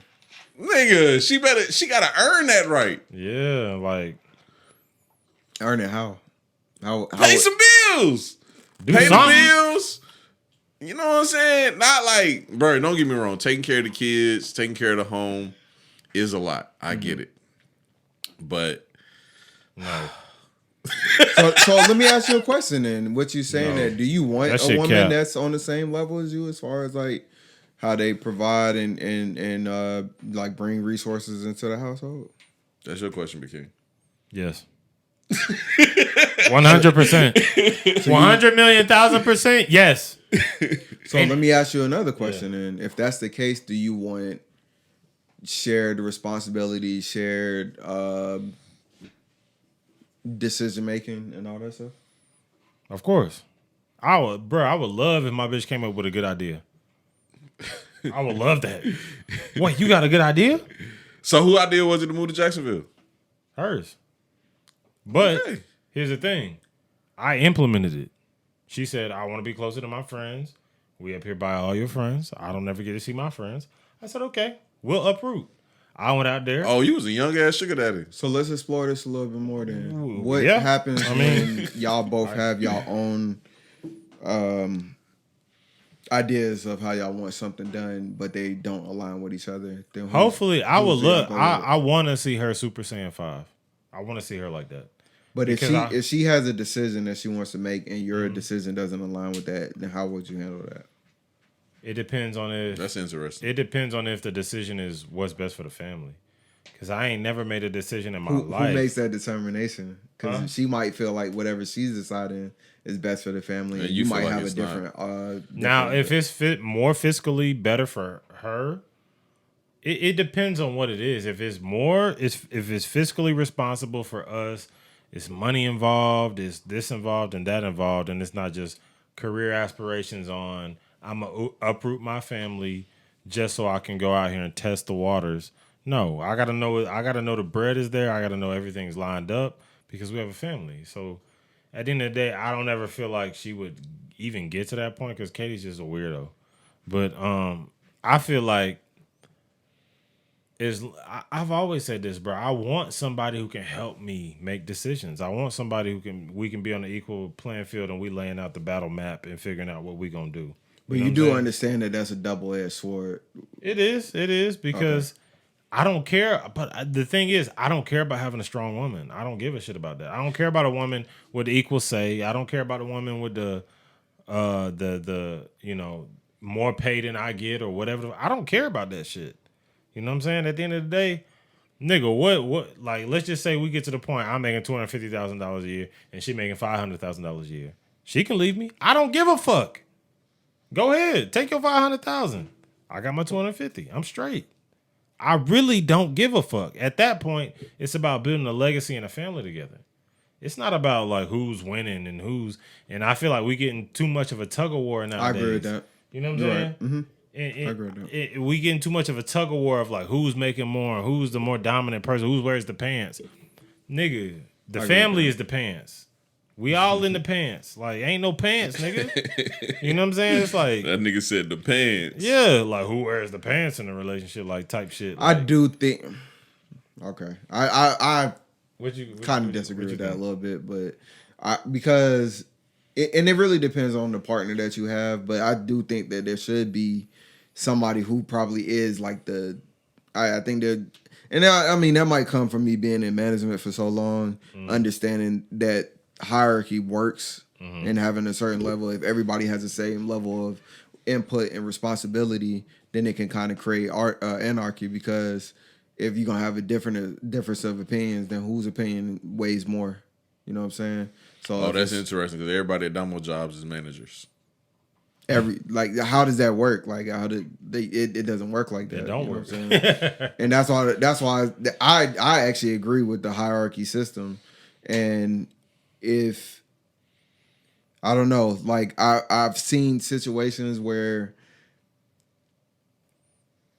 it's not to say that guys know better, but I do think oftentimes we think more logically, and so when we make a decision or something, it's more of a calculated decision. Where sometimes you'll see with women, they'll make a decision based on how they feel in that moment, that this is something, I feel like I want to do this, but then they might do it and then they regret doing it or don't even want that anymore. And now y'all here already. Y'all made the decision to do this, where if you had a more calculated decision, you would have weighed all the options and like. I also feel like men are more, the thing is we are raised to be decision makers. We're raised to be leaders. A lot. If you had a good father, he raised you to know how to make sound decisions, logical decisions, control your emotions. Stop acting, why you acting like a little girl? Stop acting like a bitch. Type shit like that. It's like, all right, it wasn't like, oh, you're acting like a girl. It's like, you're not controlling your emotions. Learn how to control your emotions. Why are you crying right now? Because you lost a game. You know what I'm saying? Stuff like that. And it was like, those things are bred into men from all across all cultures to be, sound of mind, sound of emotion, and make logical decisions. And I think I know more bitch ass niggas than I know, weaker women. You know what I'm saying? I can agree with that. That's what I'm saying. So it's like, it depends on how you raise. Who are we to determine who's a bitch ass nigga though? You could tell, bro. I feel like if you don't have, myself that I feel like if you don't have a moral compass or a ground of standards that you stand on, like that you just kind of move with. I mean, to be honest with you, kind of move on how you feel in that moment. Then, you probably that's gonna put a lot of niggas in that category. Yeah, it does. Lot of them. There's not a lot of. Me and you had this conversation though about the whole alpha thing, because I was like, I have a different perspective of what a lot of the Manosphere guys say, and I feel like alphas are true leaders. of packs. Like if you look at the true term of an alpha, like the alpha of a wolf pack, they're the true leader of that pack. And there's not a lot of natural born leaders that's in this world. And that's not necessarily a bad thing. Everybody shouldn't be a leader because then who's going to be the ones that's being led? So, it's not necessarily a bad thing, but I do think that is very, very much of a shortage of those kind of guys that's out there. Mm-hmm. That shit kind of scary too. The whole leader thing, we're going to touch on that before we get out of here. The whole leader thing too. It's something interesting, right? So it's like I always thought it was just leaders and followers are not leaders, right? And it's crazy, like, Big King, believe it or not, you was one of the people that I met where I was like, oh, it is different kind of leaders. Because, like, Big King growing up was always, like, this goofy-ass nigga. Then he got older, and, like, people gravitated towards him. Like, I remember people thinking, like, oh, this just a goofy-ass nigga. He dumb as fuck. But as he got older, like, he got out that goofy phase, which I never understood how y'all niggas get out that goofy phase. I never understood that shit. I still don't. I was never in the goofy phase. I was just trying to make friends. Honestly. That shit is weird to me. Yeah. Like I did think you was a goofball. You reminded me of Joey Mazer, the white boy who I used to hang out with. You reminded me of him. But he just, people start gravitating towards him, but he approached it differently than I would. And I figured it out. This is what I call it. I call it the daddy versus the mommy, right? So I just told Blue this morning, literally. So Blue was like, Slim, sometimes you can be more positive when you talk to me. And I was like, I'm not your fucking mama. Like, when you come to me, this is what's going to go. This is what's going to go down. If you missed the game winning 3, and this literally happened to me. This happened to me when I was in 6th grade. You missed the game winning 3 to win the championship, right? You're crying like a little girl. My mom came up to me and she said, boy, this a fucking game, boy. Wipe them fucking tears. That shit ain't that serious. I'll buy you the new Jordans. That shit ain't that serious. You're going to be good forever. Fuck you worry about that shit, folks. That's what your mom's supposed to do. And my mom's a little aggressive. You know what I'm saying? She's an alpha female. She's a little aggressive. So, like, she could have said it a little softer. Like, a typical mom would be like, it's okay, baby. I'll bake you a cake. Da, da, da. But my mom's a little more aggressive. But that's what I needed at the time, right? Mm-hmm. Her husband? No. A man. Boy, you missed that shit? Oh, no. I'll wake your ass up every day, 5 in the morning. You shooting 100 3-pointers, goddamn, every day. Yeah. That's the balance. That's what you need. You need somebody that's going to be like, bruh, goddamn, get your shit together. Then you need somebody who's going to be like, it's okay. Everything is fine. So if you call Slim thinking that I'm going to be the everything's fine nigga, you got like fucked up. Now, granted, if you call Big King, he's going to tell you everything's fine. And nigga, that doesn't make him less of a man or less than a leader. Nigga, it's different ways to lead. I agree with that. And I had to learn that shit growing up. I agree. Because I always thought, like, nigga, to be a leader, you had to be, nigga, get that shit done. Yeah. But that's more of a dictator. Yeah. Yeah. So that's what. So what you were saying, I do think that there's different type of leadership, and yeah, what you're describing, that's more of a dictatorship. Where it's like, what I say goes, this is how you need to move, this is how you need to do things. I'm not personally that type of person, because I definitely, whoever I decide to end up with or whatever, I'm definitely going to consult with them about decisions and stuff like that. But I'm not going to solely delegate that responsibility to them, if that makes sense. Yeah, I got you. But again, that might come from also me being in management for the last 6 years. That's kind of how I've moved in that. So I kind of maybe carried it over into relationships, possibly. So I don't know. So what do y'all call an alpha male? You want to go first? I'll say, I don't know. I'll be honest. There's a lot of things that go into alpha males. A lot of in being an alpha male comes with inside of, let's just say, inside of the pack itself, right? There's a difference in how different alphas lead their different regimes. There's some that lead by fear, there's some that lead by love, and there's some that lead by logic. There's some that lead by leadership. Like, I've always been the type of person that tried to lead by example. Never works, to be honest. Never fucking works. I'm glad to hear you say that. Yeah, it never works. But some people eventually will come back to you and be like, I learned a lot from you. You know what I'm saying? Because honestly, you can't lead anybody if you're being real. You can't lead anybody.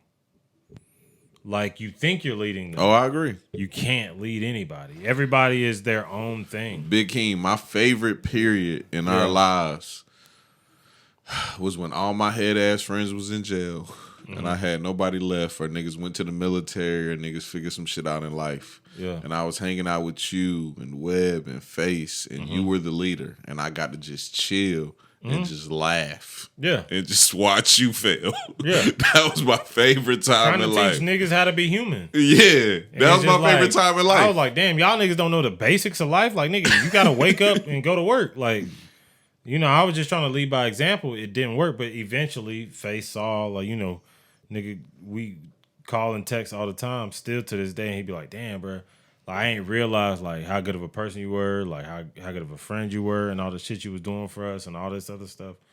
Webb don't give a fuck because he a savage, but like, it's just eventually people will come back to you and be like, damn, bro, like, you was a solid dude, bro, like, you was a stand-up guy, and that's all I need. Because at the end of the day, I got my own family. I don't need to lead nobody. I don't want to lead nobody.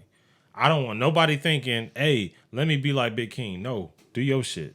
Be like somebody else. How y'all feel about niggas that call themselves leaders and ain't never led shit in their life? I mean, it's a pride thing, bro. Can you elaborate on that? It'll be a nigga that call himself an alpha male, right? And I'm trying not to pinpoint this because I got somebody in mind, so I'm trying not to pinpoint this. But it'll be niggas that call themselves alpha males, and they just feel like they just these ultimate niggas. They ain't never led shit in their life. They don't have a leadership bone in their body. They literally can't conduct shit. Like, when we hear leader, we thinking of like Napoleon, right? We all on the same page. We think like Napoleon. We thinking of like, you know, the war gods. They don't have none of those traits. They never even been in those situations. These niggas don't even have kids. So like, how the fuck would you call yourself a leader or an alpha male? You ain't never even been in that shit. Or you talking about management? You ain't never been in management. Like, you ain't never led nobody. That's fair. That's a fair point. So why would they call themselves alpha males? Because it sounds good. It's the all the talking points of the. I ain't gonna lie. A lot of these people think alpha males is just you make a lot of money and you get a lot of choices. That's it. That's their interpretation of alpha male. That's all they think that shit is. That's because niggas like Fresh and Fit, like that's the kind of shit that they preach. Them some like, bitch ass niggas. I agree. I don't fuck with them either. When I hear them talk about alpha males, I don't hear them talk about anything dealing with character. That's what I'm saying. I hear that's them why I talking said about my interpretation money. of alpha is completely I hear them different. talking about how many bitches you got. I hear them talking about all that type of stuff. But money and having options. That's all they see. I don't hear them talking about the character of the man. Who gives a fuck who got bitches? That's the thing. And the thing is, man, if you on your shit, man, that shit gonna come with it. And that's why this whole dating scene, and I feel bad from like my son's generation. That's why you said, would you rather my son, or would you rather him, you know, have a lot of run-ins with a lot of females, or would you rather him find that one that he could build something with? I'd rather him find that one. Yeah, but I only asked you that because my nigga Carter, that nigga, he about to have some hoes. He gonna get some ass. I ain't gonna lie. Yeah. So like, you need to get that out your head. Nah, but at the same time, there's some people out there, bro, that really like listen and like they really will hone in on that shit. I feel like the older Carter gets, though. The older Carter gets, I don't care if he go out there and hit up 1,000 hoes, but I want him to find his woman. I want him to find his queen. I don't want him out here lost. That's why I want him out here like Damo. I say teach him both ways. You know what I'm saying? Both sides. It ain't gonna happen when he a kid though. No, I'm not saying it is. He's way damn, too so charismatic. not in this generation. Yeah, he's way too charismatic to goddamn find his one and that be it, nigga. It's gonna be too many. Yeah, but eventually, hopefully, he figures out I don't need all that. These hoes are scallywags anyways. That's all you gotta teach them both ways. I need me somebody who on the same journey I'm on. And how old y'all was when y'all started thinking like that? What Big King talking about? I still don't think like that. Not at all. Probably an early age for me, to be honest. Like how old? You've been a relationship guy though. That's all I'm about to say. It's probably been time. early for me, to be honest. That's the weird thing about me is I'm not a relationship guy. I don't like relationships. I don't want to be attached to no woman. Yeah, but I've been. Same way. Yeah, but I've been. They just let you down though. What you mean, girls? Women's they just be on some other shit. Be the most. You gotta understand human nature, man. I've been a solid nigga for so long, bro, and like I be like, niggas be like, why you ain't married? And I be like, bro, it's a reason why I'm not fucking married, bro. It's a reason. I'm not no idiot. I'm not no like shiesty ass nigga out here, goddamn, fucking doing some dirty shit on my bitch every day. I have reasons. Like I'm not out here trying to play the field. I'm not. I want what I want. That's it. You know what I'm saying? And I want him, my son, to get that a little earlier than I got it. Stan, so are you optimistic about the future with dating? No. Not at all. Not at all. It's getting worse. Not at it's all. Getting worse. Why? Because, like I said, we in this society where everybody's so individualistic that there's no appeal to marriage and even being in committed relationships. There's not, except for the photo ops of it. You know what I'm saying? The trips, the vacations and all that stuff. But outside of that, don't nobody want to put no dedication towards nothing. You don't miss the vacations? Oh, me personally, yeah. But I understand reality. Like, so I found myself, there is a side of me that, yes, I would love to have that relationship with me and that person and all this stuff. I also understand reality. That's not the reality that we in. And we live in a very individualistic, so you got to kind of play the game as it is. And that's kind of where I'm at with it. So I'm play the game as it is. I could want things to be a certain way, and then you can end up being in a situation where you feeling like that, and then the rest of the world ain't what they own. Yeah. You got to catch up to what the world is moving as, and you got to move accordingly. Yeah. That's crazy. Shit's changing a lot. I ain't gonna lie. It's gonna be a lot of single. When we get old, it's gonna be a lot of single motherfuckers down by themselves in a retirement home, and they just spending their own money. Stan, you think you gonna die single? Probably. Why you think that? Why do I think that? Yeah. Because of this. Because I'm at a certain point. You wouldn't settle. I'm not settling for shit. I'm not about to just accept anything. If it's moving the way that I want it to move, then that's what we're gonna rock with. But I'm not about to just accept anything just for the sake of having somebody. I'd rather die by myself in that case. Oh, that nigga way better than me. Yeah. I ain't gonna lie. I'll settle. Yeah, I ain't settling for shit. So damn, Stan. If I leave my bitch and find somebody worse, I'm gonna just stick with that bitch. Stan, how the fuck did you get to this standpoint? I know I asked you this at the beginning of the pod, but how did you get to this? Like, bro, Big King, I done literally seen this nigga be the lover boy where Shawty was trying to kill us on the highway and tried to lift up the emergency brake. And my nigga was mad as hell, but he was just like, you know what, I'm gonna work through this. No, actually, my friends talked me into that. I actually told her to move her shit out by the end of the lease. Yeah, I know. I try to make it sound good though. Okay, well, but yeah. You save face. You good. You was trying to get the fuck on from that, but yeah, I was in the back seat. I was scared. I thought I was about to die. It was over with. You know what I'm saying? But now my niggas like, oh, I'm not going for none of that shit. No, I'll die alone. But you got to also understand that was me at what 22, 23 years old versus me at 33 now. It's a completely different person now. Yeah. So like I've seen so much in life just observing the stuff that I've personally lived through, and then the stuff that I've observed from friends and stuff that's been married or even relatives for that matter. And I'm just like, I don't know if you ever looked at a man who's in a long-term relationship or marriage and they're almost like a shell of a person that they used to be. Who? I'm not relating it, but I'm just saying, have you ever seen that though? Like this guy literally is just existing to provide for his family, and that's the only purpose that he feels like he has in life. And I hope I'm not stepping on toes when I say this. Who this thing is? I never want to be that person. I never want to be that person, but unfortunately, society. And if you listen to some of the stuff that people say, they're really trying to keep pushing this. Yeah. As a man, you're supposed to just be a provider. I don't want to hear you have a voice, an opinion about nothing, no standards about nothing. You shouldn't have a choice on what kind of woman that you want. You should accept whoever you get for what they are, Nah, like that's bullshit, bro.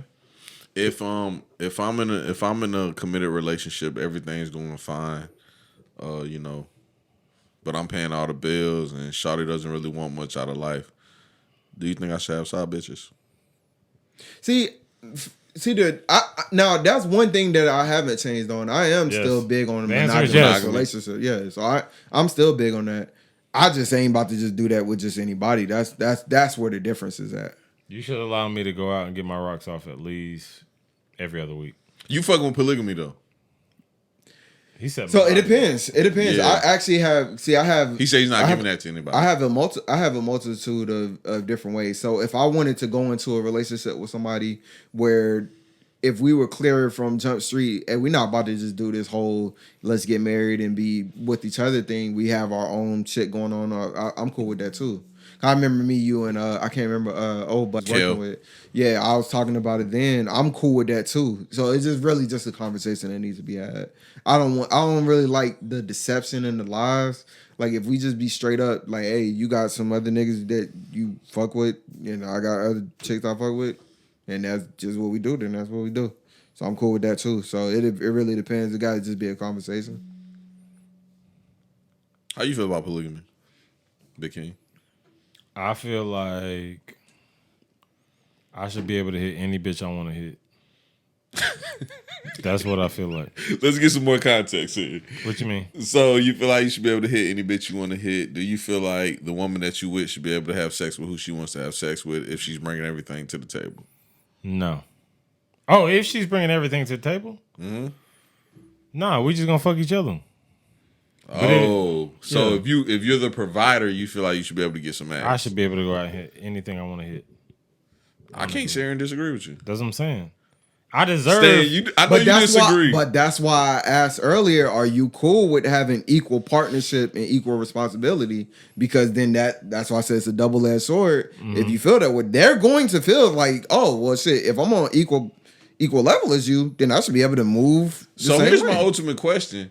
Why the fuck would somebody even need an outside partner if they have everything there already? Do women not understand that? Define everything by a partner because... Well, it depends on who you asking.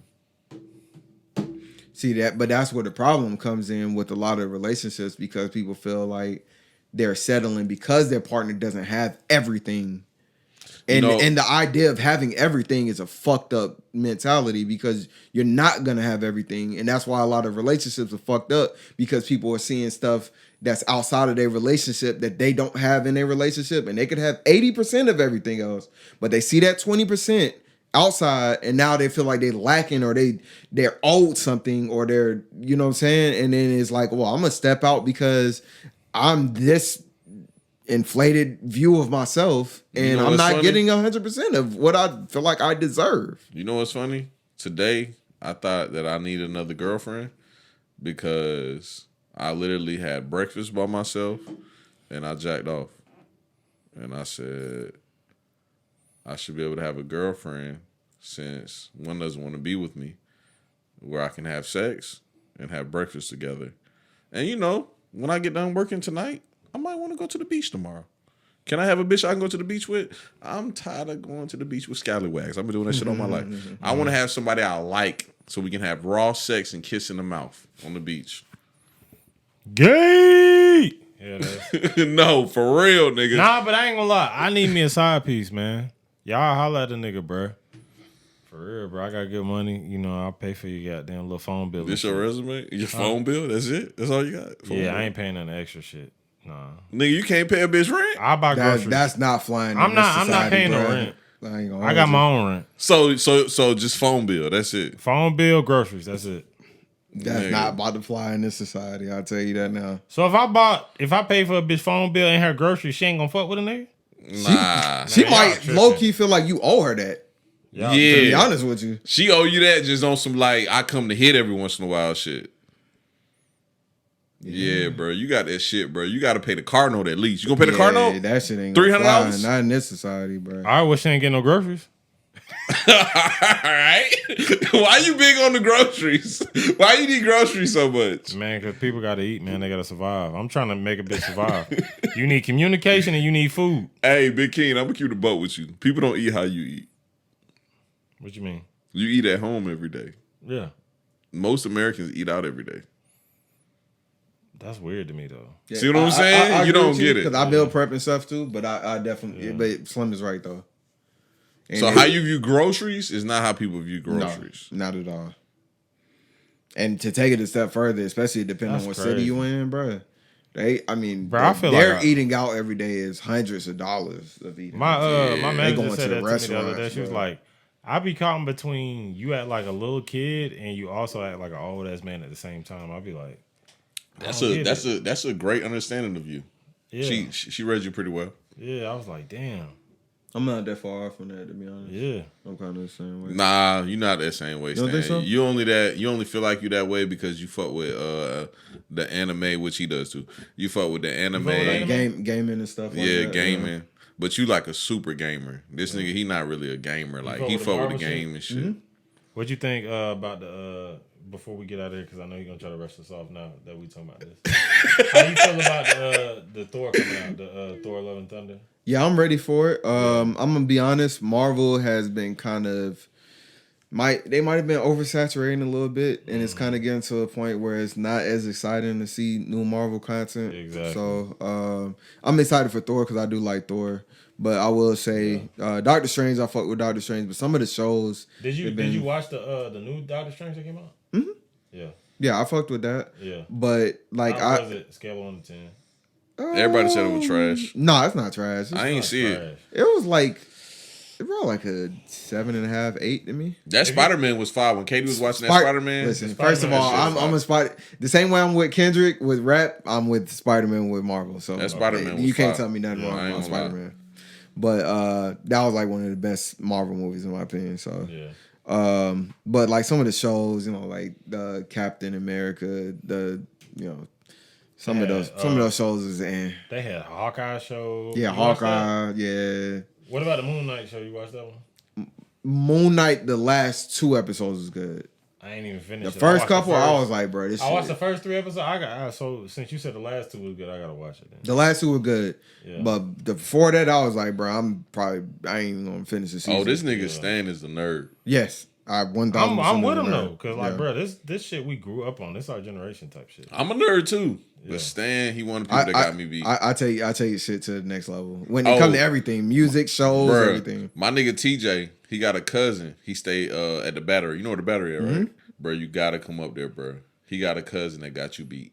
Oh yeah, I promise you, he got you beat. In what regard? In everything. It don't matter. Anime, Marvel. I don't know about everything. Gaming. I don't know about gaming. He might not have bro. This nigga got you beat. This nigga got fucking cases in his apartment of like suits and characters and all kind of shit. Like this nigga goes to Comic Cons and shit. Yes, bro. Okay. Nah, he does. He dresses up like. I'm gonna start doing that shit though, bro, because you know what? It be kind. You ever seen RDC World? Mm-hmm. Yeah, they're my guys. That's what I'm saying, bro. I'm like, bro, one day I'm gonna go to their con, bro, because I gotta support shit like that because it be niggas like Slim that be hating on niggas. You talking about the niggas that be like, the ticket, with the blinky, the Power Ranger shit.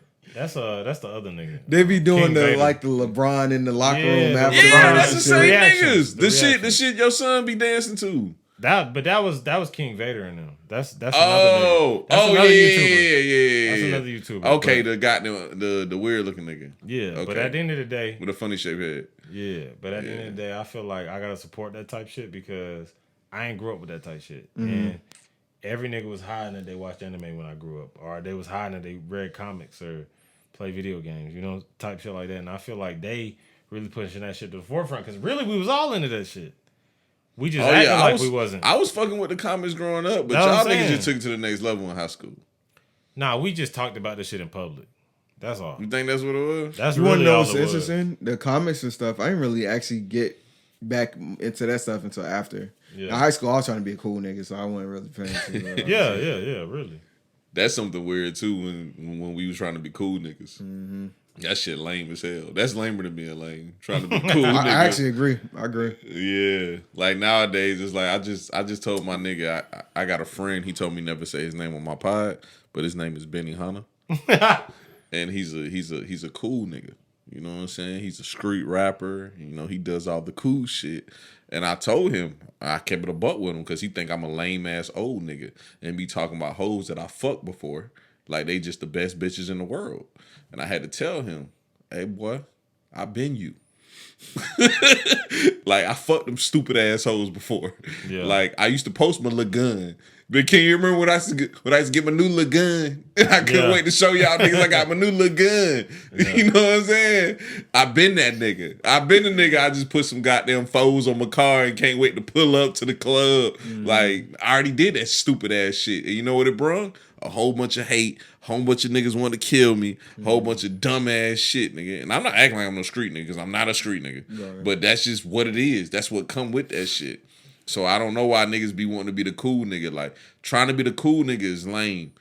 The cool nigga is the nigga that take care of his family. Agreed. The nigga that do what he's supposed to do to survive. That shit is cool as fuck to me. Yeah. Ain't nothing more cool than me seeing a nigga who got his shit together, know who he want to be, know where he want to go. Ain't nothing more cool than that. Yeah. The nigga who got the new J's and just hit a fresh ass scam and just took a trip to Houston and fucked 3 bitches with 5 niggas. Yeah. That nigga's not cool to me. That shit lame. Like, bro, I'm at the age now where I don't want to see another dick when I fuck. Yeah. Trains is weird. Yeah. I don't want to see that shit no more. Like, weird, come on, bro. How y'all feel about that? Oh, never mind. We ain't got to do that. Hey, in closing, fuck them light-skinned niggas. They got another ring on their own. Oh, yeah. So they got 2 rings now. You got it now. So now we in the conversation LeBron versus Curry. Who era was it? Not a conversation. Not a conversation. It's definitely a conversation now. I don't like them conversations. It's definitely a conversation now. It's LeBron. I know we all team LeBron, but it's definitely a conversation now. It wasn't before. It was either Bron or Jordan. Now it's like Bron or Curry. You know that question you asked me about rap? What you mean? Ask me that about hip hop. What you mean? About the mixed niggas. Ask me that about basketball. Man, Steph Curry ain't mixed. He black. Ask me that same question.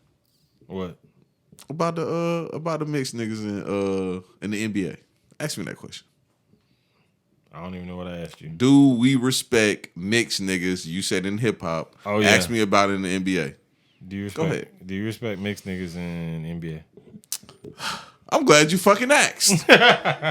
Well, I fucking hate ugly ass mixed niggas. If you a mixed nigga, I want you to be a good looking man like Jason Tatum. Yeah. Steph Curry and Klay Thompson is ugly ass mixed niggas. This nigga Klay Thompson got the bappest fro I ever seen in my life with a fucking headband wrapped around that bitch. And Steph Curry just an ugly ass nigga. Like, Stan, you grew up the nigga with the good eyes, right? The nigga with the good eyes always the nigga that got the hoes. Yeah. Like, you got the hoes, right? All right. Nigga with the good eyes got the hoes. Yeah. Steph Curry got the good eyes and he ugly as fuck. Like, this nigga got the peasy ass head like Durant. He just ugly, bruh. Like, facial hair, bap. Like, bruh, I'm mad that these niggas is hitting 3-pointers, bruh. That nigga, you cannot deny that nigga's shooting ability. Yeah, I mean, he be in it. Y'all stop trying to hype these ugly ass niggas up. Bruh, these niggas just hitting the 3-pointers, bruh. These niggas ugly as fuck, bruh. That nigga's not a human being, bro. Like the way y'all hating this nigga. You really? Nah, I'm just saying you really gotta give him props. Like just if you study the art of what he does, bro. Like the fact that he's able to, I don't know. I guess my brain just works different when I look at the way people do things and they respect the fields. And when I look at him, it's almost like the way he calculates on how he's going, what distance he's gonna shoot from, how fast it takes him to shoot it. And the percentage that he's able to make it from those different ways of considering where he gonna shoot from, I've never seen anything like it before, bro. Like for real. Like if you guarding this man, you have to be on him like skin to skin the whole time. Because all it take him a half a second to get the damn shot up, and he gonna fucking nothing but nest that motherfucker, bro. Hey, I can't let y'all hype this guy. Mbappe makes nigga up. Saying, bro. Nah, bro, he really Question. He's really that, Question. bro. 4 So rings with in, these bro. niggas winning another ring, where does this put KD's legacy? KD looking kind of shaky, man. I ain't gonna lie. KD bruh. at one point was my favorite player in the league, and then I started realizing like His only 2 rings is with niggas that got fouled. yeah, KD shit looking kind of shaky. I ain't gonna hold K- you. I And feel I like like- KD too, but KD got the same shit I got. He's just very spiteful, and he I see a lot of like he listens too much to what people say, and he could have been the GOAT, but he listens too much. there to was what a people point in say. time in KD's career where he Yeah. would have been considered the best player in the NBA. That's what I'm saying. And he just, Potential wise, size wise. Yeah. That's a take. Yeah. Yeah. That Because was LeBron always been the greatest. But I that's agree. a take. I agree. But there was years- but there was definitely years when they where it got was swept like, by Golden State. That was the year that everybody was like, they didn't get swept, but they was up 3-1. 4-1. Yeah. They was up 3-1.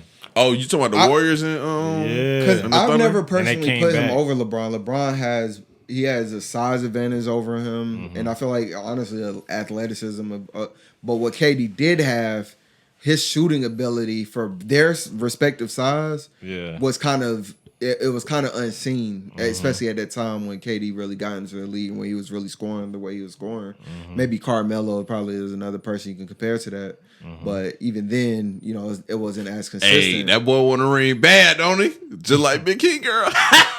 Yeah, that's, I'm joking. Yeah, Can't you my dog, man. unfortunately, That was my a bad, dog. bad joke. but nah, like and being able to create his own shot and stuff like that. But I think ultimately he does play into too much of what people are saying about him and stuff, and he kind of created this villain role for himself, and it don't really work that well for him, to be honest. How y'all feel? Westbrook is kind of in that same category. yeah. in My new player to opinion. watch is Jason Tatum. I love Jason Tatum. Yeah, that's like my favorite player in the league right How now. y'all feel about the nickname The Butler? That shit head ass. I prefer Slim Reaper. Nope, The Butler. Ain't that what he said I'm he'd cool call on himself? both of those, to Yeah. be The honest. Butler. Yeah. I like LeBron though. I like LeBron. Like LeBron is dope. Niggas dismissed that Butler shit. Yeah, I'm cool on that. But I don't like when niggas get themselves nicknames anyway. That's why I be jiving on Boss. I be like, who the fuck called you Boss? like, if you really think about it, because we've literally grown up with this nigga LeBron, like watching him in the NBA. And if you like just go look at like a highlight tape, of Finals LeBron, 8 years straight. nigga, LeBron has done some amazing shit in the NBA, bro. It's like they forgot though. They do, and that's why I say sometimes you got to kind of go back and look at highlights, like the highlight Every reels year, and shit, because every people do year- forget. Yeah, every year we was like, all right, who LeBron playing this year? That's how it was every year. But you remember when he was taking on like the Celtics big three, he was dunking on KG and them and shit. Like he was going fucking crazy. He was young as shit then. Everybody said that Jason Tatum's final this year looked like LeBron's first finals. Oh yeah, it did. That's actually a pretty good take. Yeah, it definitely did. I'm not mad at that take. Cause I was mad at JT because he ain't really did. He ain't really do nothing. Like if he was on point, they might have won. But like I ain't think he that got, Game 6 performance was disgusting. Yeah, I ain't think he got into his head that click, that switch ain't flipped on to like I gotta take this shit over. The He crazy failed thing Kobe. is, I Yeah. actually had Golden State in 6, but then as I was watching the series, I was like, dog, Celtics got a good chance of winning this shit. I The was like, I might Celtics was be a better wrong. team. Yeah, Yeah. And That was a better even team. then I still said Golden State in 6. But I was like, honestly, after watching, I was like, dog, they match up much better than Golden State do. You know what Golden State remind me of? They remind me of the pickup team in the gym that has already been winning. Yeah. And they catch the steam, and a better team come on court, and they win because they already got the steam. That's what the Warriors. There's not remind me really of. an They- answer for that you Curry know nigga, man. they're definitely beatable, but who's gonna beat them? Yeah. You know that type shit. Because there's been times I done been in the gym playing a pickup game, and I seen a team like, oh, these niggas when they got the stars. And the team that was already on whooped their ass because it's like they already start gelling. They already got it. That's a fact. The Yeah, Warriors that's a just good picked point. up the steam and they gelled Yeah, and they 'cause just got it When the done. last time Boston been to the finals? It's been a long ass time. 2009. Yeah, 2008, 2009. Yeah. They didn't make the Easter Conference. It's been a minute, few bro. Times, but that's it. Because this was the Golden Celtics State redemption been there, story. so it's like you said, it's like the analogy of the pickup squad that's been on the court for 6 games already. Yeah, Y'all ready for football season? This shit gonna be weird. Why? Devontae Adams at the Raiders, like so many trades. Fucking Tyreek I Hill forgot with the about all that. Dolphins. I forgot about all that. It's too many trades. Fucking Russell Wilson with the fucking Broncos, like Deshaun Watson of the Browns. yeah, this shit all gonna be. It's just gonna be weird everywhere. It's gonna be weird everywhere. You playing fantasy football? Definitely hit me up. You already Okay. know. They asking already in the group chat who playing in the seasons. Into it. Well, it's about to be July. You want me to keep you in the same leagues I had you in? Yeah, you already know. I'm gonna be. How do y'all keep up with that when y'all do multiple leagues? Like, is it? Uh, That seems like a lot. I don't do more than 2. Okay. It's funny you asked that. This is what I do. So if I know he's in the league with me, and if we have, just so happened last year we had back-to-back picks, I'll hold my pick so all his picks at the same time. I'll be in that bitch. But it's like last year I had a good year though. I got third in both leagues in both seasons. It's like that's a lot to keep up with. It seemed like. Yeah, but I'm a nerd, so like I got Okay. an iMac, I got a MacBook, I got an iPad, I used to have 2 cell phones, but now I got 1 cell phone. So like, cause I be in like 8 leagues at a time. So like, if the drafts at the same time, I just do what it do. That's crazy, man. But I wake up every morning, I do that. That's what I like to wake up every morning to do. Okay. Not the news, that. I love fantasy football. Football keeps me in a great headspace. I be excited, but that's entertainment. You can't like just do that all the time. Yeah. But you got to find. I mean, that's what life is about: finding the balances of the stuff that you enjoy. So yeah, I'm with you on that. Yeah. Did you win a league last year? No, I came in third in both. Okay. Yeah. My nigga Big King. I don't be playing, bro. Honestly, I've never finished lower than like 5th in a league. I know we on the sports take. Before we started, there was a topic that you said you wanted to ask about. We was about to get into it when we started, and I think we kind of didn't get into it. I can't remember what it was. Do y'all remember what it was? Nah, I hit on everything I was gonna talk about. See, bro, I'm weird, bro. Like I hit on shit and goddamn on like a underlining shit. Okay, I'm a weird fair nigga. enough. I probably hit on I it can't already. remember. We might have talked about It probably was just the remember act that. shit. It probably was the act shit. Because I was trying we to talked about that. Yeah, I was trying to throw that shit in there the whole time. But I started talking about something else before the act shit, and I talked about the act shit later. Okay. Yeah, I be doing weird shit like that. Yeah. Only other thing I had was Big King keep wearing these fisherman hats, but that's all I had. This is my trucker hat. Yeah. That's the fisherman shit, ain't it? Cabela's? Yeah, that's the shit with the big ass fish. No, that's Bass Pro Shop. I have Oh. So what's that shit? Cabela's. They owned by the same company though. Yeah. You bad. Just outdoor shit, You're not an outdoor nigga. I am an outdoor nigga. I'm outside. Nigga got that little ass backyard. He swear he an outdoor nigga. I'm an outdoor nigga. I'm going hunting in November. Y'all follow me. I'm a video that shit too. Hey, but it's funny though. When I be at Big King crib, all my goddamn, all my lame friends be FaceTiming me, and they be like, "Man, why all the fucking birds chirping and shit?" And that nigga Big King be like, "You live in the trenches." That shit be head ass. But yeah, man, we appreciate y'all for listening. This was a long ass podcast, 3 hours and 22 minutes.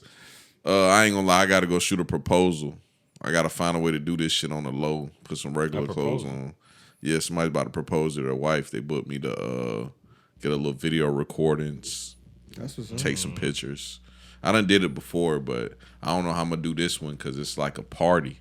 But I gotta come in and pretend like, I don't have cameras, but I'm gonna have Blue with me. So this is gonna be hard. Okay. Good luck. Yeah, I'm gonna try to put some normal clothes on. So they can't tell like that nigga's a photographer. Even though I look crazy. But that's all we got for this week. Stan, appreciate you for coming, bro. Appreciate I know it was a long ass drive. No problem, man. And that's all we got for this week. We out, man.